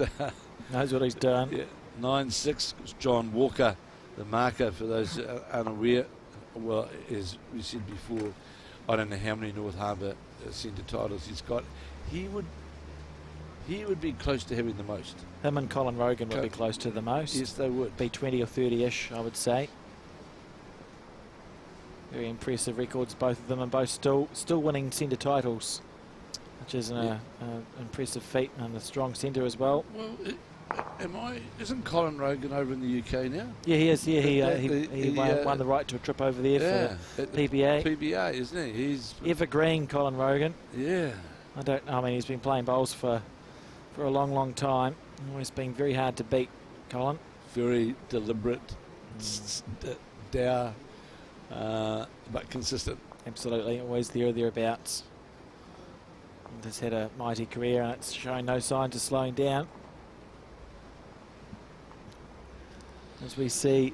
Well, Mark Noble, who's just put his head in, for those who don't know, Mark Noble caught quite a few fish over Christmas. I saw that. Yeah, they would have been feasting well.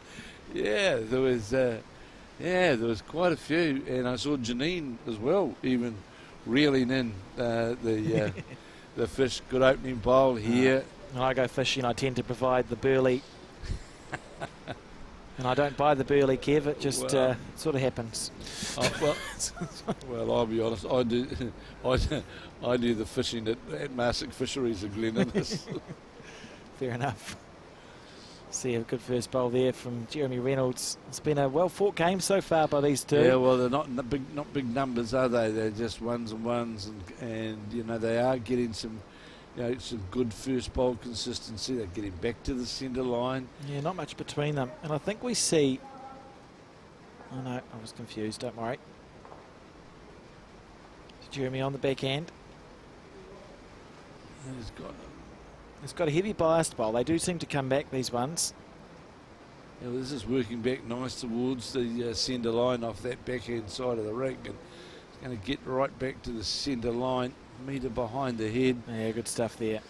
And holding shot. If you're holding shot and you get one on and one over, you're certainly building yourself into a good scoring opportunity on the head. Precisely. And Paul Neazor with his comfort blanket. I like that about it. It makes me chuckle when we go inside, and I do exactly the same thing. I like to have a bucket hat on or a cap. I need my comfort blanket in my left hand, regardless of if it's been used to dry the bowls or not. Kev bowlers just, we like consistency. Here's the bowls, a shot, well played. Good bowl. The sports historian.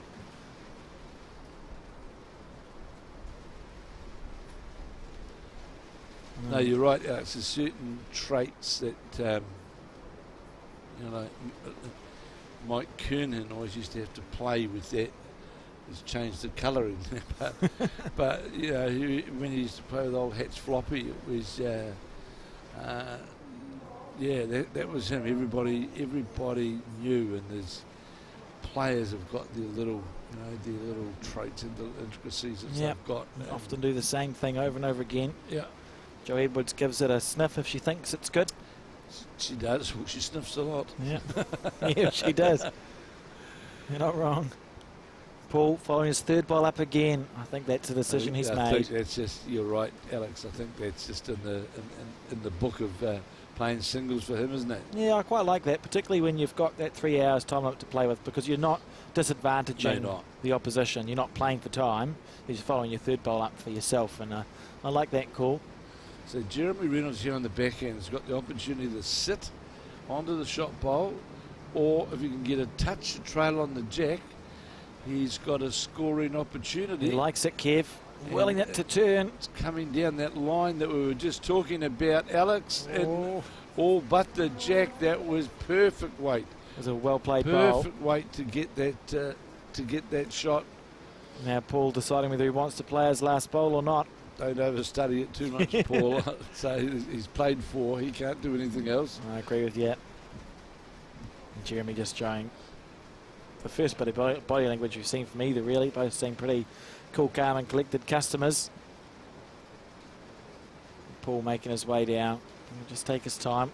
See him go through his pre-shot routine. That rain still Can hear it coming through. Paul on his back end now, looking to add a bonus. Should make his way into double figures here, picking up the mat. Watch this bowl.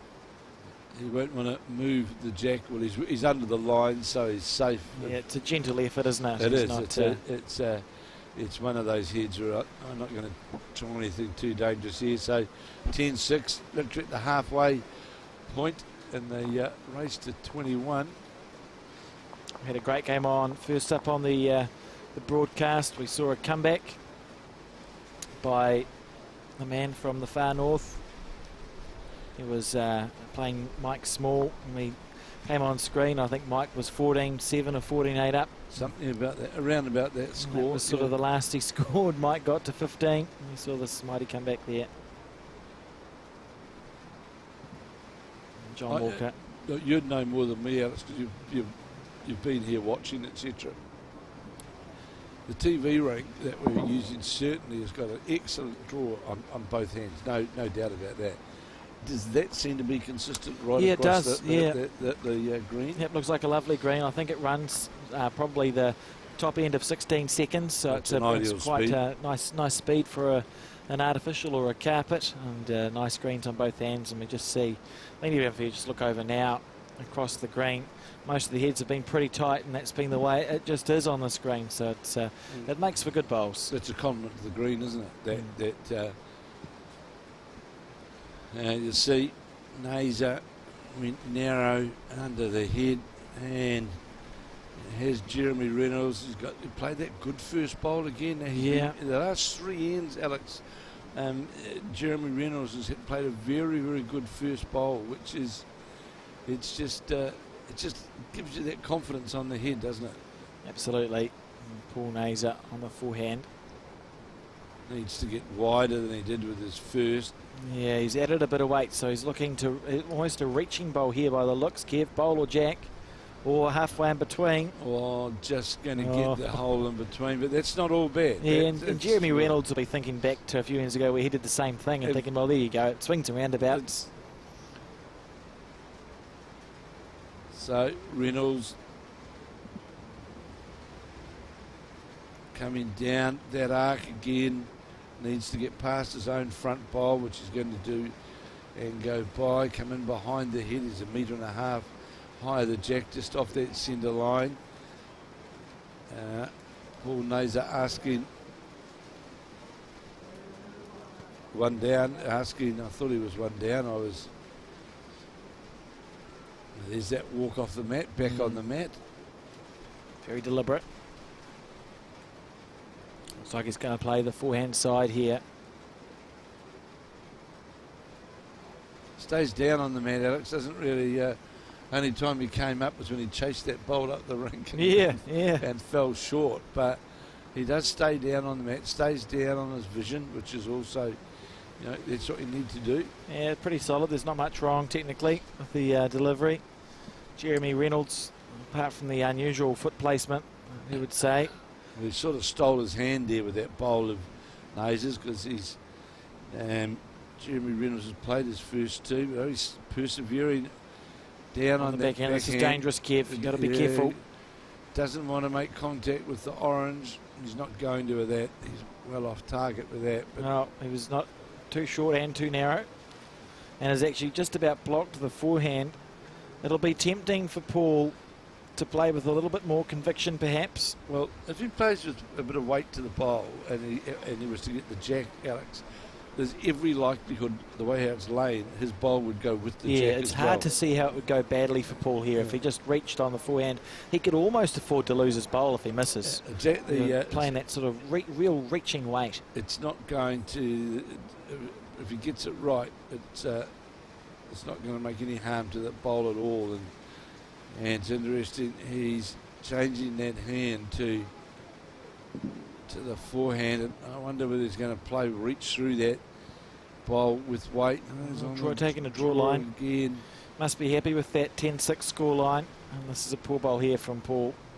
Well, it's a nothing bowl, really, isn't it? That 10-6 at the moment, 10-7 may go to 10-8, and as we saw in the last game, all of a sudden things tighten up. Yeah. Things change. It's a bowl to rue, I think, because it didn't add anything. Carol Herbert in the background there. She's the umpire who made the decision up top to pause play and say, look, Well let's done, come Carol. inside and finish. Good decision. Her husband, Brian, a very good bowler from the Bay of Plenty. Oh, well, Kev. now this is interesting. Good shot. Looks like 2, save 2. And for 2. It's from the Gate Park Club where I started, Kev. So Carol and Brian. Does the Gate Park Club, is it still going, Alex? No longer exists. It's a green space now, but we've still got the uniforms. And I believe, I think Mount Maunganui Club has a little plaque somewhere to Gate Park. Some of the players went there after it sadly wound up. So your Gate Park's gone, but the players still around. Peter and Mary Smale sort of stalwarts there, so was Carol. So they've sort of scattered to other places of Tauranga and beyond, Kev. Yeah, I can remember they used to have a 2 or 3 day tournament at Gate Park, and it was when I was in fact playing Onehunga, and we went down a couple of times and played there. I remember the late Ian Stockwell, who used to be Ernie Friendlander, Frank Arnerich. They used to have some more than capable players at Gate Park. It was a lovely little club, a couple of greens, nice clubhouse, sort of the classic 50 club that was started in the 50s and sort of Tauranga, but it's interesting about it. Tauranga, I was down there, a day trip down there from Whangamata, that it's going, the clubs in Tauranga are going through an interesting phase at present, aren't they? You know, Paul Hunt, the ex-CEO of Tau, the man that brought Bowlpack Insurance into this world, is now, of course, the manager, a late bowler, now the manager of the Bay of Plenty Centre. And I know there's been talks with Tauranga South, and I believe they sold a green. Yeah, and they have a new artificial at Tauranga South, so exciting time for them. There's a bit of development going on. And the Tauranga Domain Bowling Club, a beautiful setting on the Tauranga Domain. Beautiful setting there, it really is. It's the first, and there was another club not far from Tauranga Domain that overlooked the cliff, which I see the green still there, but they're no longer active. There used to be the Tauranga Women's Bowling Club. Yeah, it's right up on. It's on.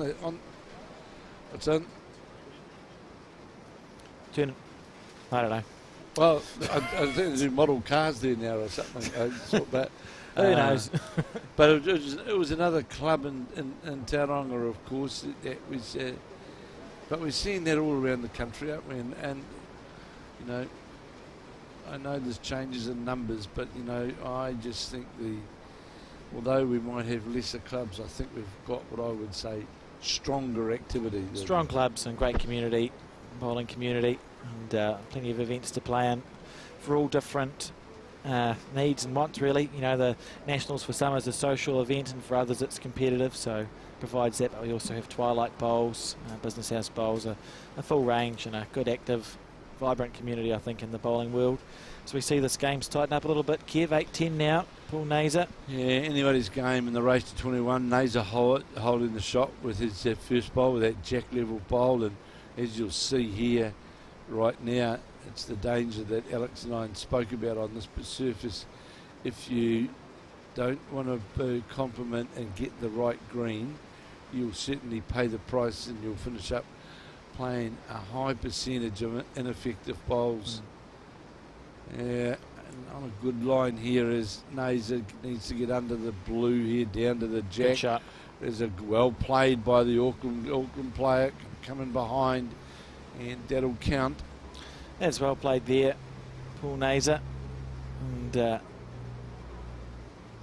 Jeremy just checking the score there, perhaps at 10-8. You can't go out yet. Yes, a few away from 21. And important that he gets his third bowl close. His first two have been nice enough weight, but just missing his line, possibly because the jack's a bit longer than what they have played. Needs to hold out. No, it's not going to. Rightio. So an opportunity here for Paul. There's a bonus bowl really here for Paul Neazor, and the opportunity to jump to 13-8. Can put some real pressure on. Or is it the last bowl of the entire end, Kev? I'm just trying to... Who scored last? Neazor must have scored, I think. I can't see any blue No, bowls I can't around. see any blue bowls, so Unless, there must be a few that... Unless Jeremy's picked his blue bowl up and walked down with it. There must be another blue bowl further deeper on the rink that we have missed. Here's Neazor. Very focused here. We'll see if he picks the mat up. Yeah, Yes, so a he bonus has. bowl here for 3. This is a big end in the context. It's the first number we've seen, really. Has he got the weight, Alex? Well, it's not the first number we've seen, Kev, because he's only scoring 2 points. Yes.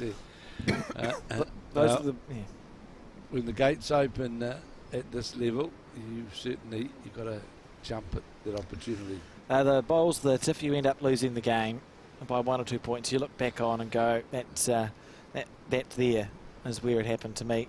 But nonetheless, he's extended his lead 12 points to 8.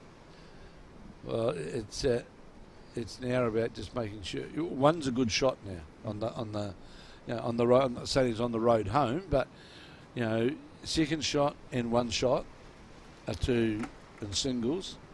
Once you've got your nose in front, are the best shots in the book. Mm-hmm.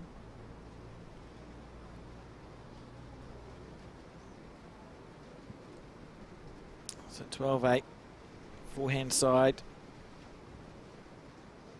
Stays down on the mat, which is always going to give you the best opportunity to get a good finish on the bowl, but he's going to come up a metre short. Yeah, disappointing right first on one. the centre line, and he's still trying to urge it on. Yeah, Jeremy, you're 8 down. Sorry, not 8 down, you're 4 down. If you're 8 down, it's a bit more panic situations. You're 4 down. There's plenty of time to go for both, but it's just about, he'll be wanting to score maybe 2 ends in a row, see if he can get one close here, work from that. First bowl effectiveness. Now, an example of that was what we saw in the last match, that first bowl effectiveness by Peter Doreen. When he started to get into scoring, which he did, on number of consecutive ends. Steady stuff. First bowl effectiveness was very, very high. And from a coaching point of view, that's what you look at, that if doesn't have to be right on top of the jack, but to have that first bowl effectiveness, it makes such a big difference. But a big improvement here by Neazor with his second bowl, going to finish just outside the centre line. Not far out. Not far away, only a roll away from being shot. Much better bowl than his first one. See John Gray in the background there. He's from the top green, coming down to scope out the situation. National New Zealand Fours winner. Reigning champion, actually, because we didn't run the New Zealand Correct. Fours last year. I must say, John, ex-Taranaki boy, now, of course, the supermarket man in Te Puke, and he does a wonderful job for the Te Puke Club and the community. And he was part of, when he was in Taranaki, part of a very strong South Taranaki contingent and there's the supermarket that he's got in Te Puke, very community orientated, and Te Puke is a club now which is flourishing. Yeah, it's a great club. They have an Anzac pairs.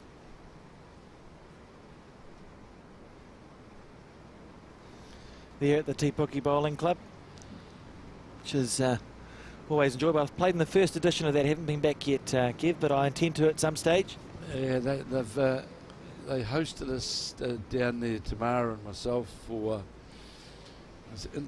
regional interclub finals, and yeah, they're fantastic. Now, here we have an interesting situation. Well, it's a 3-bowl rest on the hand, isn't it? It's 3-shot rest, and it leaves a scenario where Paul Neazor really has got very little to play it, has he? The old story, 2 short bowls when you're playing singles. So this bowl of Neazor's now really has to be a very effective bowl.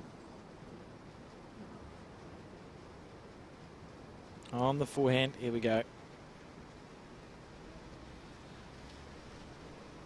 Well, just about saying hello to the nearly had bowl a on the next collision, ring. Nearly had that kiss on the next ring. He's made a good adjustment here. He's short here. He's short again. More than likely still be 2 down. I think we didn't cut away quite in time. I feel like Paul may have said a word that rhymes with two down. a bird. We see Jeremy look to add a bonus here. It's a good thing we didn't have the players' mic. Inside the bowl and he'll count. It will. Good shot. And right back in this game, Jeremy Reynolds, 11-12. Oh, I think it's only won the diff on mine, but just waiting for John Walker to confirm, and he's done that. Yeah. Great end there from, well, I wouldn't say it's a great end there from Jeremy. He's played this, that's the same level he's played the entire game. Paul just having a loose end for him. Well, the one end we've seen him sort of not find his line and length. The art of this game, as we know, Alex, is for your bowl to beat the opponent's bowl. And there was really, that was not well played at all from Paul Neazor, because there was, if you take the circumference, was a couple of metres really to either get this shot or second shot. So here's the jack being lost again as John Walker delivers the jack back up, and we saw in that last game, Alex, how important that jack delivery and length was. Absolutely. And psychologically for Paul, this is a win, because he's just dropped a very disappointing 3, but his opposition has been unable to throw a jack where he wants it to go. So Paul now able to dictate the terms, and he'll think, right, this has given me a good chance to bounce back. Well, I'd have thought he would have gone right to the 2 metre mark, and the reason why I say that is because what you just mentioned a moment ago, no disrespect again to Jeremy Reynolds, but that consistency and line to the jack, I just think that Neazor's got a better management of that, and boy, it can make a big difference. But oh, we'll Jeremy, wait and see. You know, he's going to draw jack level. Good first bowl there, really. And Paul now 2 feet to draw, going to play his forehand side, taking a deep breath, moving his shoulders around a little bit. Leading 12-11 is Neazor on the forehand side. Hand on his chin. Yeah, well, he's on that arc. How's this going to come back to the centre line and the jack? Has it got the weight to get all the way down? No, it hasn't. Beautiful track.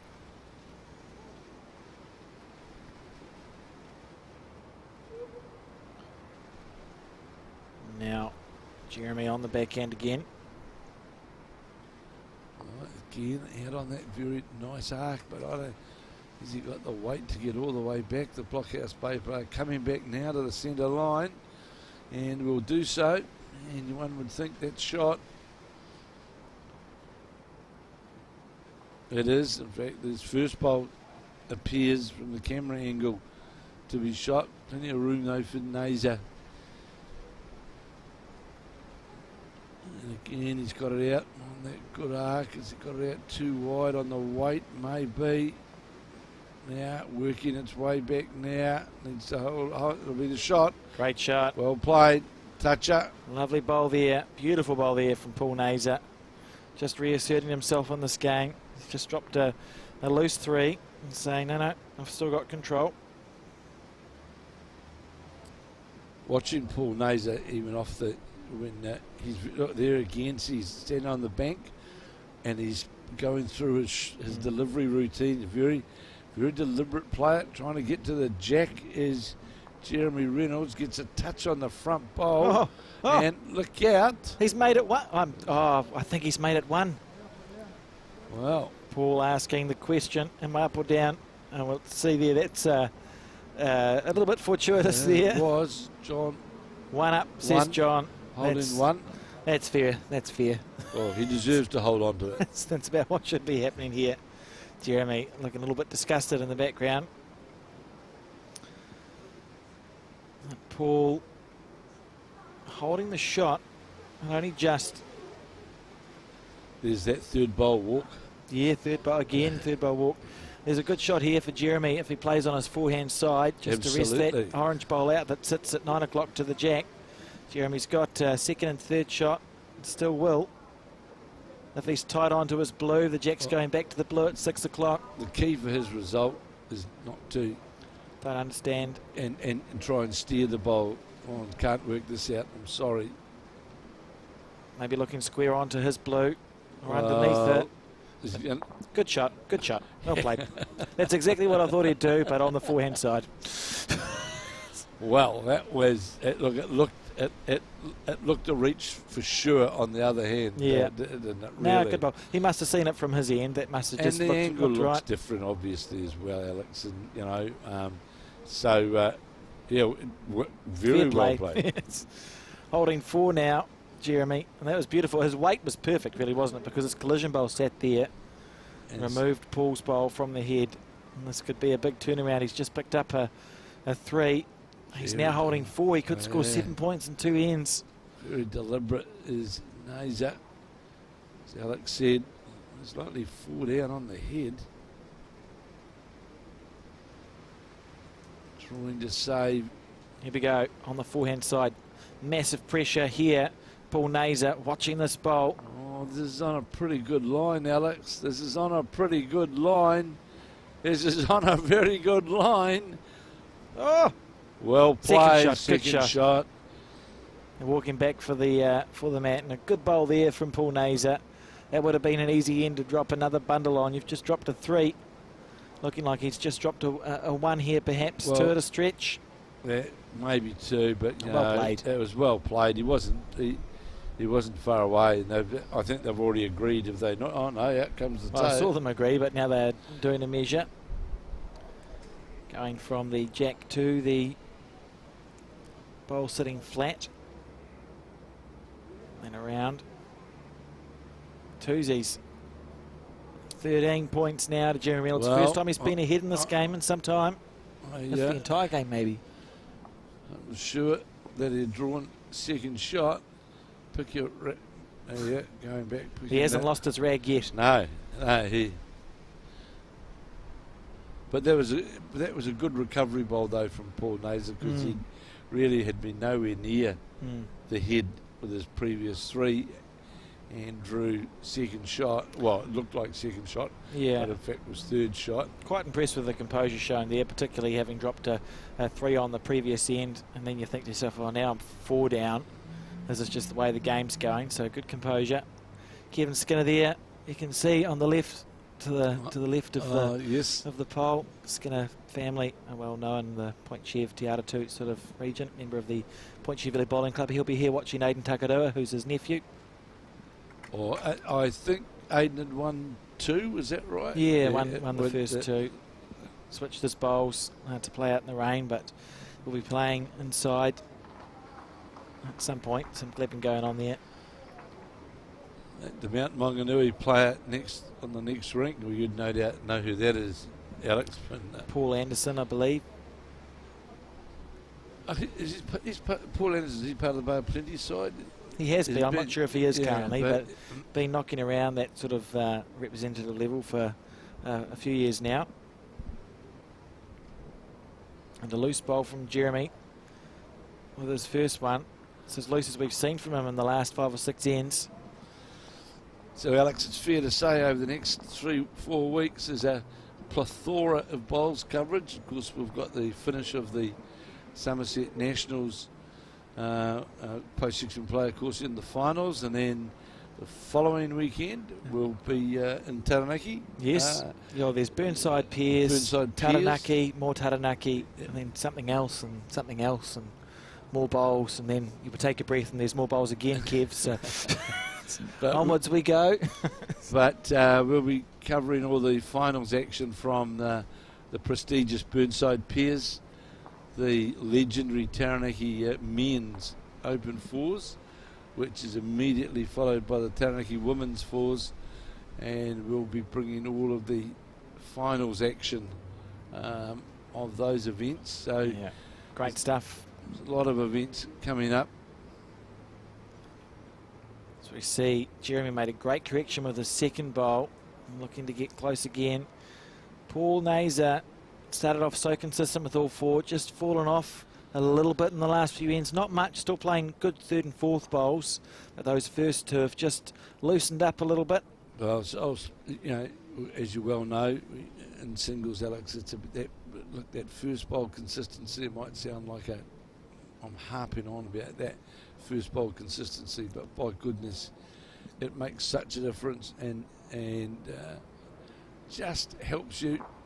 I'm going to see him draw the shot here though, but that first bowl consistency enables you to set the head up, and it will be one to the Auckland Bowling Club man. And as Alex rightly said, Jeremy Reynolds in front for the first time, actually just hit the front 13-12. There we go. John Walker using the... Maybe there's something to it. Kev, the finger measure. Everyone seems to use it. I just use my eyes. One down, he says. Yeah. I recall in Australia there was briefly like that bullseye thing. Yeah, that was... Remember the bullseye? That was something.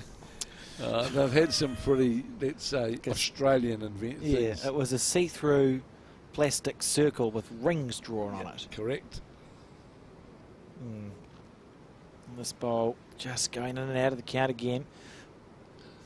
I remember, Alex, you may have been in Australia with us when we were covering one of the international events, and the umpires brought out this new measure, Yes, which I do. they had. Wow, it was like setting up a Meccano set, wasn't it? I do remember that. I remember that well. It was quite funny.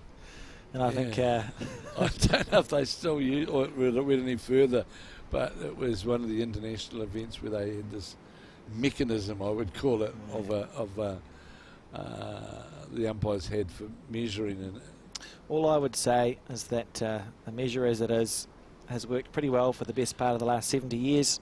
absolutely. Sometimes just keep it simple. It is. Paul on the forehand here. So we think he's holding one. And this is for two to get back the lead. Well, he's overplayed it, so it might be to get the draw. Oh, what do I know? Oh, well, one would think from the angle that'd be shot itself. Yeah, that's the shot he says. So that gets us to 13. Now the question is the orange bowl beating the blue bowl for second? Paul with just a normal measure there. And there was the umpire, remember, that went to do the mirror, but brought out the tray. Yes. One of my favourite clips of all time. Brought out the kitchen tray. Yeah. I think, was it New Zealand? It was in Nationals, I'm sure. New Zealand singles final between Kevin Darley and Robert Milne, it was. Robin Milne of Geraldine. It's available to find on the Bowls New Zealand Facebook page, that little clip. Those two. Very, very funny. I enjoyed watching that. I didn't know it was coming. I had the, I was transferring the tape from tape to digital. And then all this laughter. I had to rewind it and have a nosy. Very, very funny indeed. And there was a big crowd in watching. And they laughed. The great Darling and Robin Milne of Geraldine, who won a New Zealand singles title.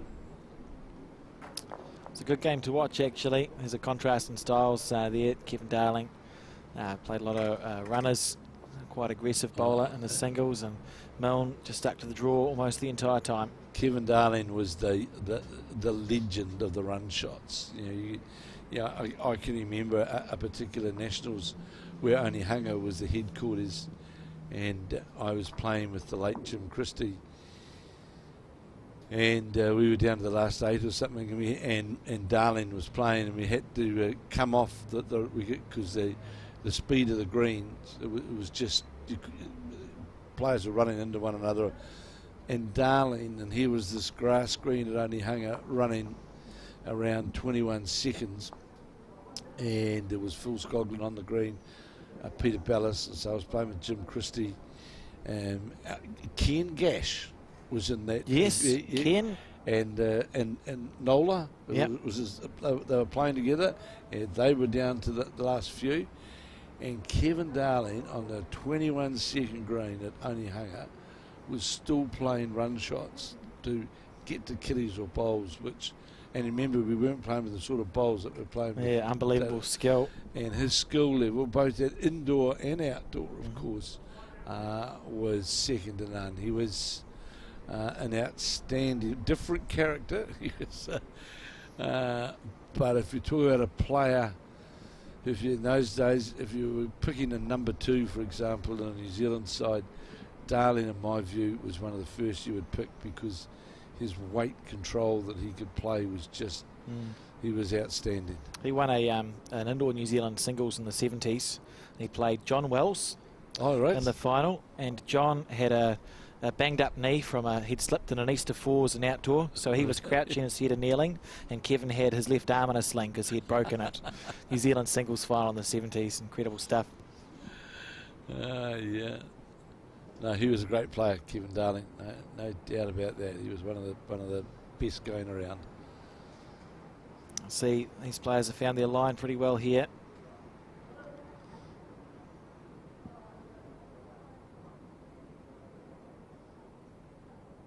And again, found the line well there from Paul, drawing the shot.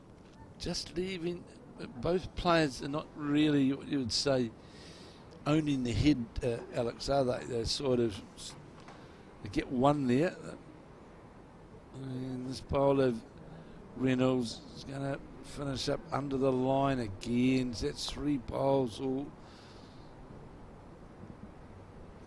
And it's really just opening the door a bit wider now for Paul Neazor to, with his last bowl to draw another counter. Because the bowl behind the jack could become an effective bowl, but the 2 jack low bowls are completely ineffective.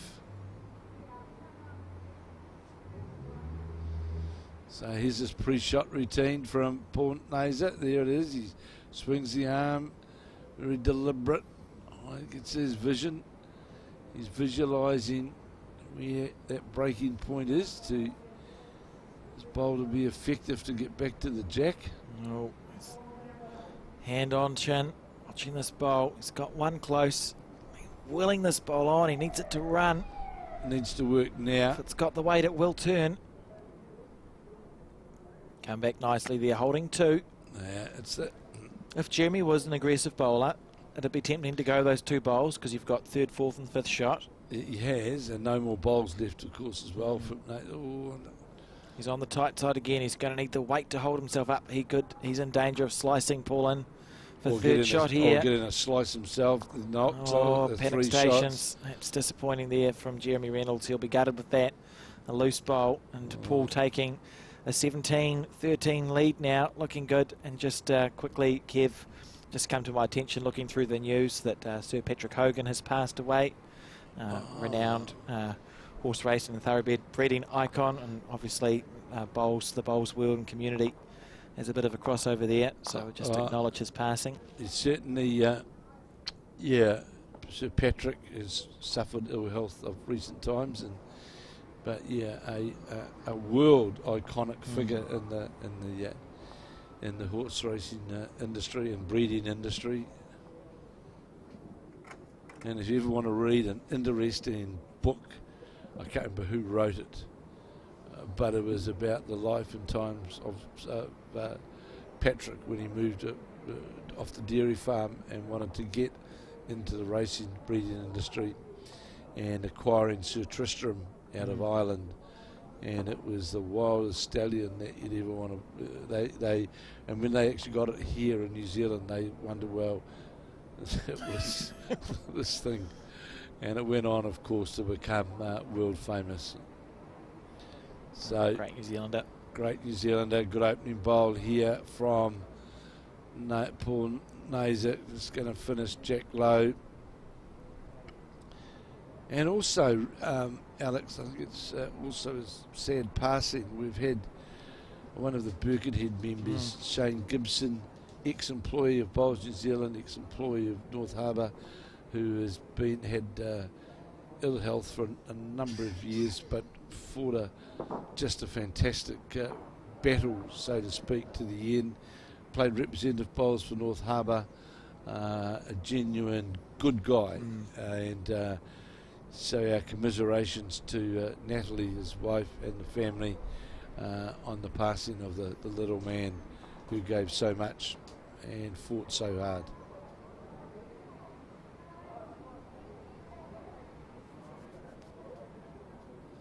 (17-13). Well, of course, everyone now. You can go out now, so it's imperative that Jeremy Reynolds. Yeah, in that check-out range. And Jeremy, interesting, he's sped his bowls up a little bit. He's on the mat just playing his bowl. He's going to draw the shot here. Good shot. Maybe that's a decision. Touch on the jack. He's made. He might have thought, I'm taking too long. I'm thinking too much about what could go wrong. Sometimes it's about trying to find a new rhythm, a natural rhythm. Well, he's sort of struggled for consistency the last couple of ends, really. And Paul on the back end now. Down on the head. Out of his hand, smooth. That was very smooth. Head comes up at after delivery. It's not. Have I seen Aidan Takara? Has he moved onto this screen here now? He'll be somewhere. It's an indication that the other section here are now moving indoors. Yeah, well, what we have is a couple of spare rinks, don't we? So I suspect the umpire has had a look at the green and ascertained who's playing what and when and when there's an opportunity to hop on and get a game ticked off, it'll be done. Put them in, get them up and running. All done with good grace, and been impressed with the players and the officials at all the clubs at the Summerset National Singles and Pairs, which has been plagued yet again by biblical rain, Kev, but dealt with well. I've been incredible conditions that if you'd have said a week ago this is what things are going to be like, you'd have... I got badly sunburnt a week ago playing bowls. It was too warm. I thought to myself, there's too much sun. And look what's happened now. Yeah, it's certainly... Oh, interesting here, Jeremy, looking to switch. He switched hands, Kev. We'll see what advantage that... On the forehand. Just look, maybe he thought it was a safer way to add a bonus bowl. See how his first one got perhaps, there. And he's on a good line. Just needs to get past the orange. Is he going to? No, he's not. And score the one, I would say, the jack level. It is just the one. John Walker very quickly indicating that. So 17-14 in the race to 21. So it's because they're moving around now, they're setting, the umpires setting clocks on every ring. I suspect they'll say put your time on your card. Your starting time on your card. With the 3 hour time limit. But the players are all sort of bought in. They spoke to every player on that section that's on the outside at Orewa and asked them what they would like to do, gave them a couple of options, and the consensus was let's just wait for as long as we can and get our games played undercover. Of course, there's a light here as well if it goes that late, although it won't. We've got light to 8:30 at night nowadays. Well, and the good thing is that well, who knows what the forecast is tomorrow, but to get a couple of sections out of the way, it just then takes a bit of the pressure off tomorrow. And hopefully we can get through a full day of section play. With a bit of luck that'll be cool, and the good thing is the sections can be treated individually. Absolutely, so they can. If there are sections that end up not playing games today and they get scratched, that's fine, we'll deal with that.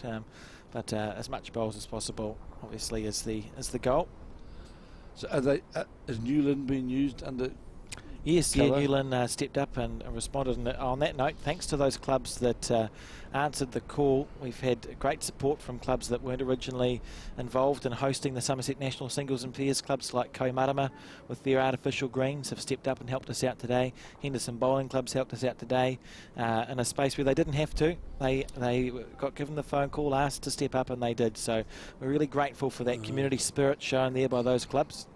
It's a great gesture from those clubs because we all know that with every national event you host, at some point in time you're normally confronted with some weather condition, and you do rely on the goodwill and cooperation of other clubs, and big thank you to those clubs. Neazor, he'll be deeply disappointed with that. Bob. You don't want to.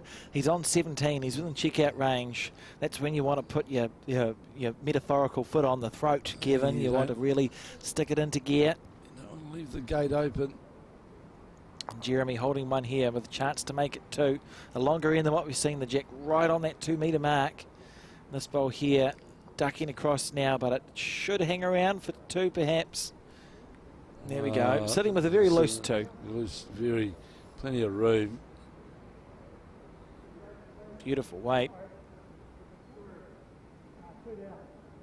There's 2. You heard there, John Walker, the marker, clearly indicating on 2 down. Neazor now on the back end.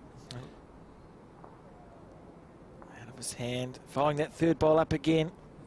That's obviously, that's in the ritual, isn't it, obviously? I like it. Although I'd make sure he beats it up. He's close here. Gets past his own in the front. Going to do so. Rested between the 2 blues. Good ball. Well played. It's well played. And a good time to switch as well, because you've got 2 goes at it, don't you? You switch with your 3rd one. I was going to make the point, Alex, that with how those bowls are sitting there, it's a really good standard on the mat on that back end side. Run shot here from Jeremy. Ooh. Get careful. Just about took us 2 bowls out. Yeah, I was going to say, he nearly did. I think we see a frustrated man in Jeremy Reynolds. I know this sounds a wee bit back to front, Alex, but it's always, I think, standing on the mat, easier to draw where there is sort of an array of bowls where you know I have to get past that one to get to that point there. Gives you almost a physical aiming point, doesn't it? It does, and so I may not get the shot, but I'm going to get 2nd shot. I play the other hand where there's nothing there, and it's a different mindset. And Paul here on the back end, looking to make it 2 now. He's on that 17 points. He's well within check-out range. And this is to get to 19. If he gets past the orange and has got the weight, is it going to get all the way? Make your bonus bowls count, Paul. No, it's not going to. It's happened twice. I don't think he's made it.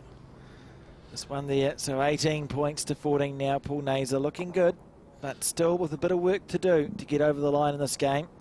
This round 3 of section play, and as we've mentioned, Kev, if you want to keep up to date with the results, there's men's singles going on today and women's pairs going on today all around the city.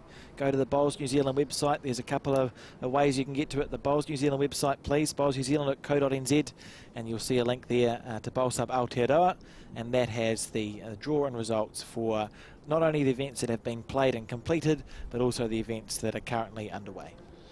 Yeah, everything you want is there for sure.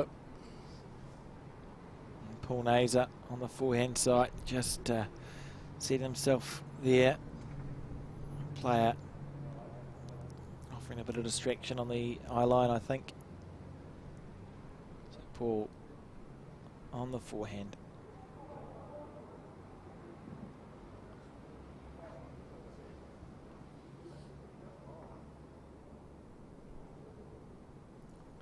Willing this ball on.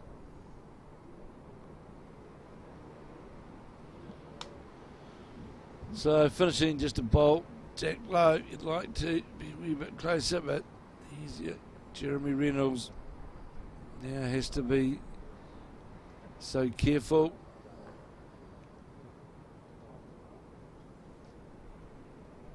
See, Neazor standing behind the match still. Here's our front toucher on the way, with a side touch on it, did Reynolds. Jeremy still fighting away. See Mike Small there in the background. Poor Neazor, he's very deliberate, isn't he? Very conscientious towards his. You watch him on the bank as well. He's doing a pre-shot routine on the bank as well. So he's certainly put a lot of thought into his delivery. Slightly overplayed that one. Sometimes you let them go too good, don't you, Kev? They feel too smooth out of your hand. Yeah. I need at least 3 little dumps, 3 little bounces of the bowl upon release. Jeremy here, zoning in again. We've seen him fade the last few ends. Well, he's going to sit underneath to count. 2 good bowls. We've seen very little aggression from either of these bowlers. Seem just to favour the draw, barring we saw Jeremy have a fly at it on the previous end. It's interesting. Poor Neazor looking here. I thought the change of hand would be the most productive opportunity for him. On the backhand, following that third bowl up, as he does, Paul Neazor, on a high line, but it should come back if he's got the weight perfect. It'll come back for him. The weight will come all the way back to the centre line. And falls in or out. Oh, it was a fair effort there. It was a very good effort. This is an important ball from Jeremy. If I was him, I'd follow this one up. Well, a touch on the jack lays him 3. Was gone out certainly on that wider side. Well, he wasn't narrow, Kev. No, he wasn't narrow, but you can see that he gets inside the Paul Neazor bowl or gets a touch on the jack. It's all in favour of the Blockhouse Bay man. So yeah, I think he got a bit excitable with that one. Let it go with a bit of a push or something because he was wide and heavier than he would have liked to be. Well, the body language at delivery exhibited that, didn't he? Told you what he thought. Yeah. Yeah. And so now Paul Neazor with just over a foot to draw. On 18 points he is. Jeremy Reynolds back on 14. Another important bowl in the context of the game. We've seen a few of them, and Paul's risen to the occasion more often than not. Here we go. On the backhand.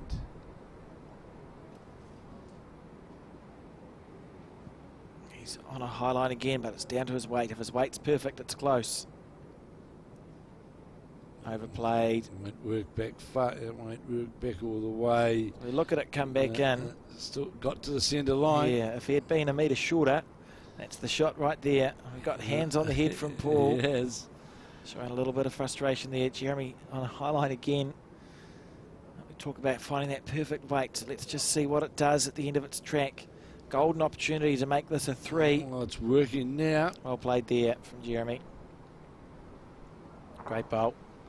17-18, Kev, this game tightening right up. Yeah, it certainly is. And for those people sitting at home, you've got to give a big pat on the back to the team at Bowls New Zealand, who we've got a whole studio sitting here in the in a garden shed. In a garden shed with we've got 1, 2, 3, 4 big screens in front of us here. We've got the cables out there, got everything, and that all of that had to be uplifted from Browns Bay yesterday.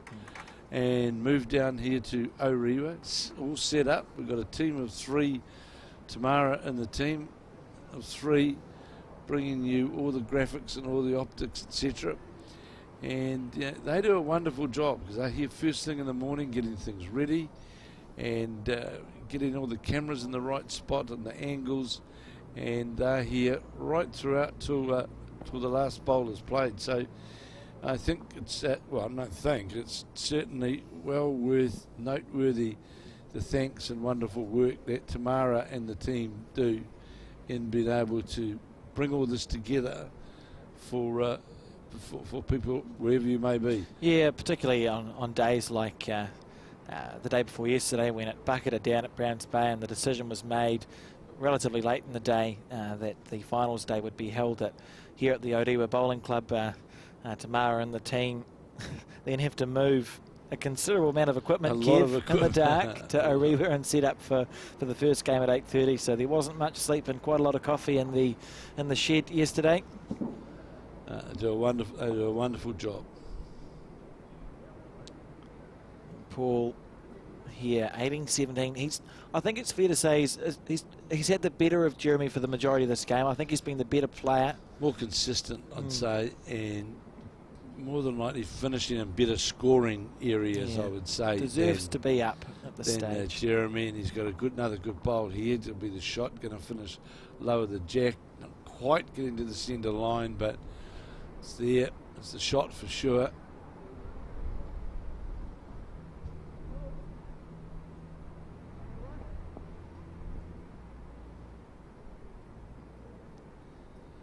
To be struggling here. Does Reynolds to get that weight all the way? Still coming though. It's going to finish jack high, falls in maybe. Asking the marker, asking John Walker, is Paul Neazor.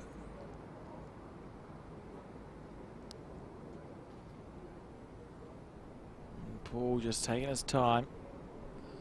It might be optimist to me, Kev, but in the background it almost looks like there's sun. I can just about see a ray of sun. What is that sun on those trees? I think it is, yeah. And I think the rain might have lessened a little bit. Is it going to be a sunny day, a sunny afternoon here in Auckland? No, it's not going to be. Paul, disappointing bowl after his first one. Interesting that he switched to the backhand. It would have been tempting to just stay on the forehand and make a little correction. Oh, the body language there. I'm unimpressed as Paul Neazor with... oh God, I keep looking at that barometer in front of me. It's plunging. What does it say? Stormy. Oh no, it's part to the right of the rain. Not quite going to get there is Jeremy Reynolds. There's a great opportunity, I still think, on go to that backhand to sit inside that back bowl. You can very quickly make 2 shots of it. Can Paul Neazor. Here we go on the backhand. Don't be narrow. He thinks to himself. Don't be narrow. Here's a panic situation. You flush onto the blue bowl. He's got it You're square. 1 down or 2 down if you turn it onto the jack. That's as bad as that could possibly have gone. Yeah, well, that certainly highlights the. Don't take your green. You're going to get yourself into trouble, and he's duly done that. So coming up to have a look at the head is Jeremy Reynolds. Is it 1? Is it 2? I didn't see the jack move. I'm assuming it's still 1. I think it's just 1 there, Kev.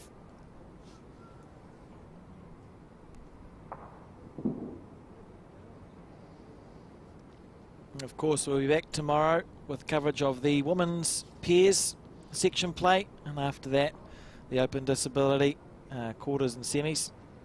Not sure where from yet. We'll see what the weather does to us. We're due for it to.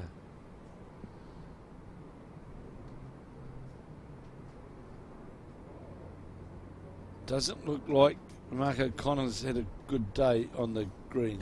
I wasn't going to mention that. I see he scored a 4 against Shannon McElroy, by which I mean he scored 4 points. He's a good bowl here coming from the Blockhouse Bayman. Is going to go a roll too far. I didn't ask him whether he got all those on one end. Yeah, I think maybe he did. Who knows? I didn't ask that question. Mark O'Connor, yeah, he said not got the easiest singles draw in the world, and Paul Neazor here in a world of pain because he's got no back bowls. He's 1 down to a bowl that he hit up to be essentially a front toucher. If he taps the shot bowl somehow, the jack moves back. That's bad. Well, you would think, Alex, that you would play to get to the second shot bowl. Second shot's brilliant, isn't it? Yeah, to sit on the back of the second shot bowl, and sure, that ties it all up at 18 apiece, but I just think that that's the best reduction shot. Tend to agree. Paul on the forehand now. Yeah, on the forehand. If it was Kelvin Scott, he'd be on his backhand with that setup. That unknown hand that he plays. Yeah, this is a second shot.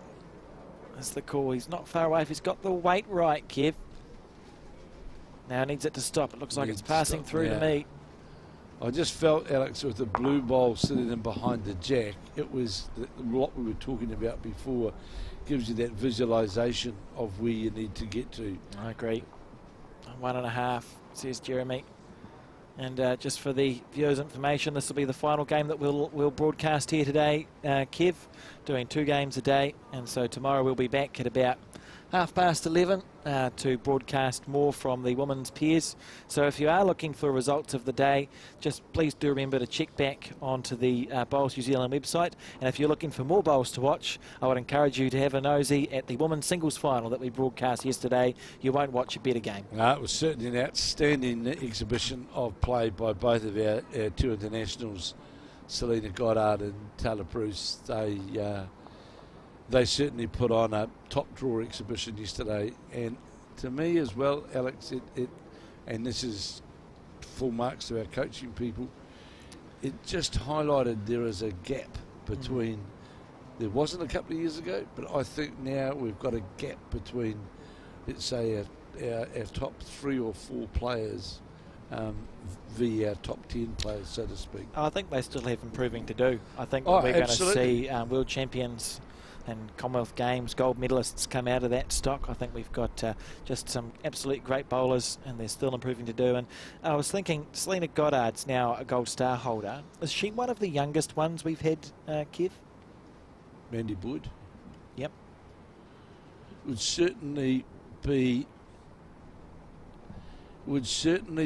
up there, you know, both Mandy Boyd and Selena Goddard. Mandy would be the youngest one, I would say. I think. Goddard's in her early 20s.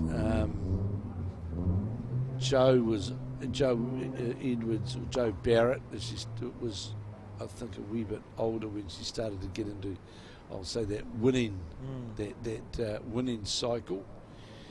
But yeah, I agree with Alex that Caitlin Inch hasn't got 5 yet, has she? No, she hasn't. Join just over a handful of Gold Star holders.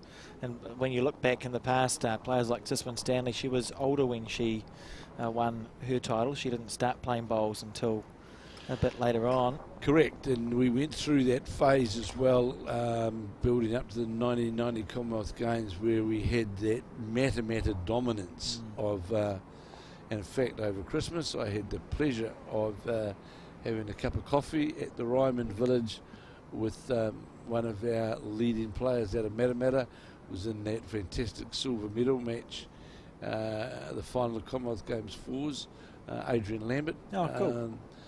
Caught up with Adrian at the retirement village. Look at this from Paul. Sorry, Kev. Great shot there. Drawing a touch out under pressure. And Matamata had that, you know, like there was the Millie, there was the Khans, there was a plethora of them, Zelda Clements, and they won, but they were of the older ilk, of course.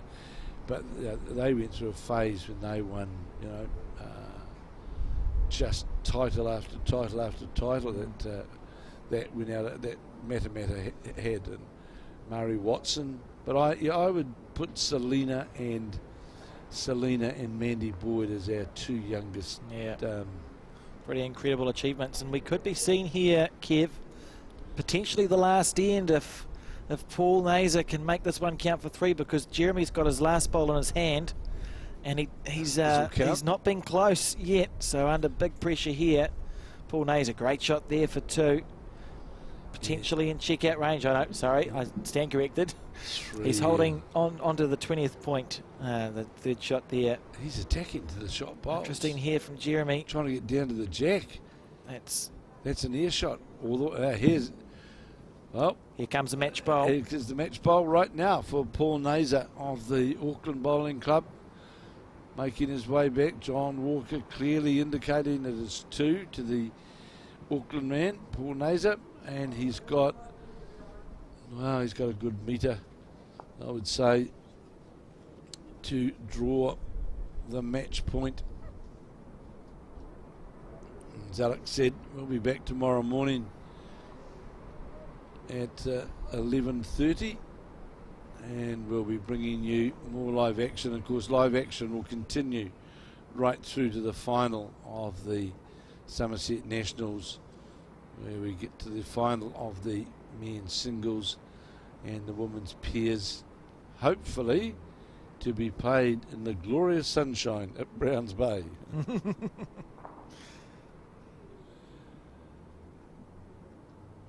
Here we go.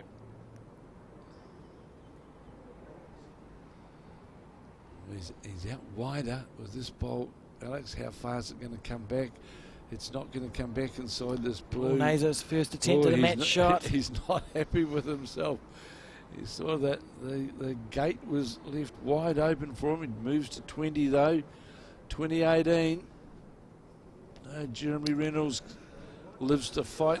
When you do something like that, you just go, I just hope I get another chance. You never know how many bites of the apple you're going to get, Kev. Absolutely. Many opportunities to win a game. So that was the first match bowl gone there from Paul Neazor, an opportunity to win it with his last.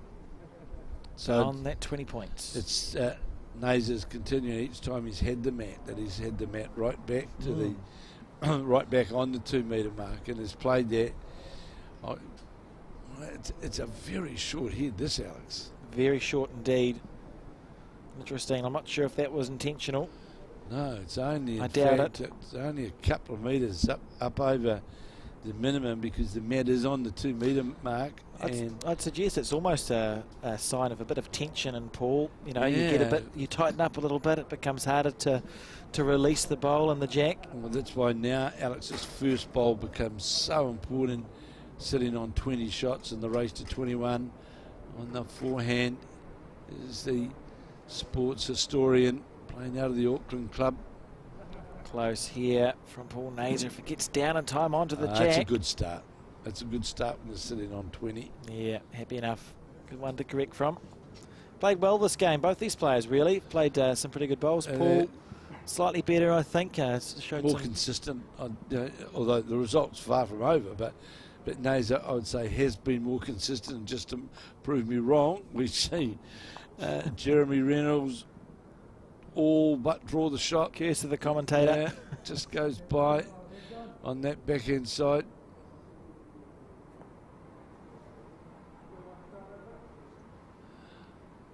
A lesson, Paul, you don't have to ask after the first shot, first bowl's been played, who's got the shot. You know, you've got 3. Yeah, there's a while to go. There's a while to go. You've got 3 to sort of, all you've got to concentrate on is just, from your point of view, is just getting inside the bowl of Jeremy Reynolds. If he draws just inside that bowl, he'll rest inside it for shot, and it's on a good arc again. How's the weight? He's watching this, doesn't have the weight to get all the way down, and as Alex said, there's a really short end. That's interesting there, because he's definitely level with the jack. It's hard to tell from this angle, but he may have just snuck in for that 21st point there as it sits. Jeremy on the backhand. Both these players, you can see the tension. Here we go. Jeremy Reynolds on the backhand side. Oh, this is close. This is close, Alex. Very Stops good shot now. there. That's got to be shot. Very good shot there for one. It's jack level on that forehand side of the rink. Paul Neazor with that swing of the arm and the bowling cloth, as Alex said, is a permanent fixture. Third bowl on the chase. It's going to be outside. In fact, the shot bowl. He needs it to be a clean run all the way past. So, does Jeremy Reynolds play for a touch of the jack? Yep, make it 3. Put him under pressure. That's what he'll be thinking to himself. And we see the leg go kicking. If he doesn't, and the arm waving. Willing this ball back. I don't know why he's waving. It's not that far away, Kev. He gets under the orange, down towards now. How's your wind up, Paul? Yeah, this is interesting now, because it's just the one, but there is a chance, a good chance, in fact. Although he might have blocked his vision off a wee bit there, that jack touches his 3 shots. Yeah, it is. And Paul under all sorts of pressure now. That's a great camera angle there. It'll be tempting. The unfortunate thing is there's more than a bowl's gap between the bowl and the jack. Absolutely. There'll be a temptation just to play with weight on your forehand. See if you can get some movement. It's just what sort of weight do you play with on your forehand? He can score 3. Here we go. Paul Neazor on 20 points. Playing Jeremy Reynolds on 18 points. Last bowl of this end on the forehand side, chasing it up. Well, it's certainly on a different line to that second bowl. Giving it a chance here, needs Kev. to work inside the target area now, and is going to do so. Great well shot. played by the Auckland player. Great shot there from Paul Neazor. Perfect weight. If he's made it 2, it's even better. Paul Neazor showing a bit of excitement there. Just about broke Bones' arm with the high 5. Yeah, great bowl there from Paul. And if he's got second shot, it's brilliant. If he doesn't, Jeremy may as well just try and pluck the shot bowl out. Yeah, it's that was a very, very good bowl there, though, from Paul Neazor. Well played, perfect weight. Potentially the last bowl of this match, Kev, on the backhand. Jeremy Reynolds with weight. Doing a teapot. Needs an inside slide. Not going to get it. And that's that. Congratulations to Paul Neazor winning that section play game, 21-18. I'd remind viewers that if you want to find results, go to the Bowls New Zealand website. Bowls Hub is there, and find a Kevin before we go to the highlights. Thank you very much for joining me in commentary. I look forward to having us back tomorrow in the Garden Shed for section play of the women's Peds. And on that note, sit back, relax and enjoy highlights of the game we've just seen.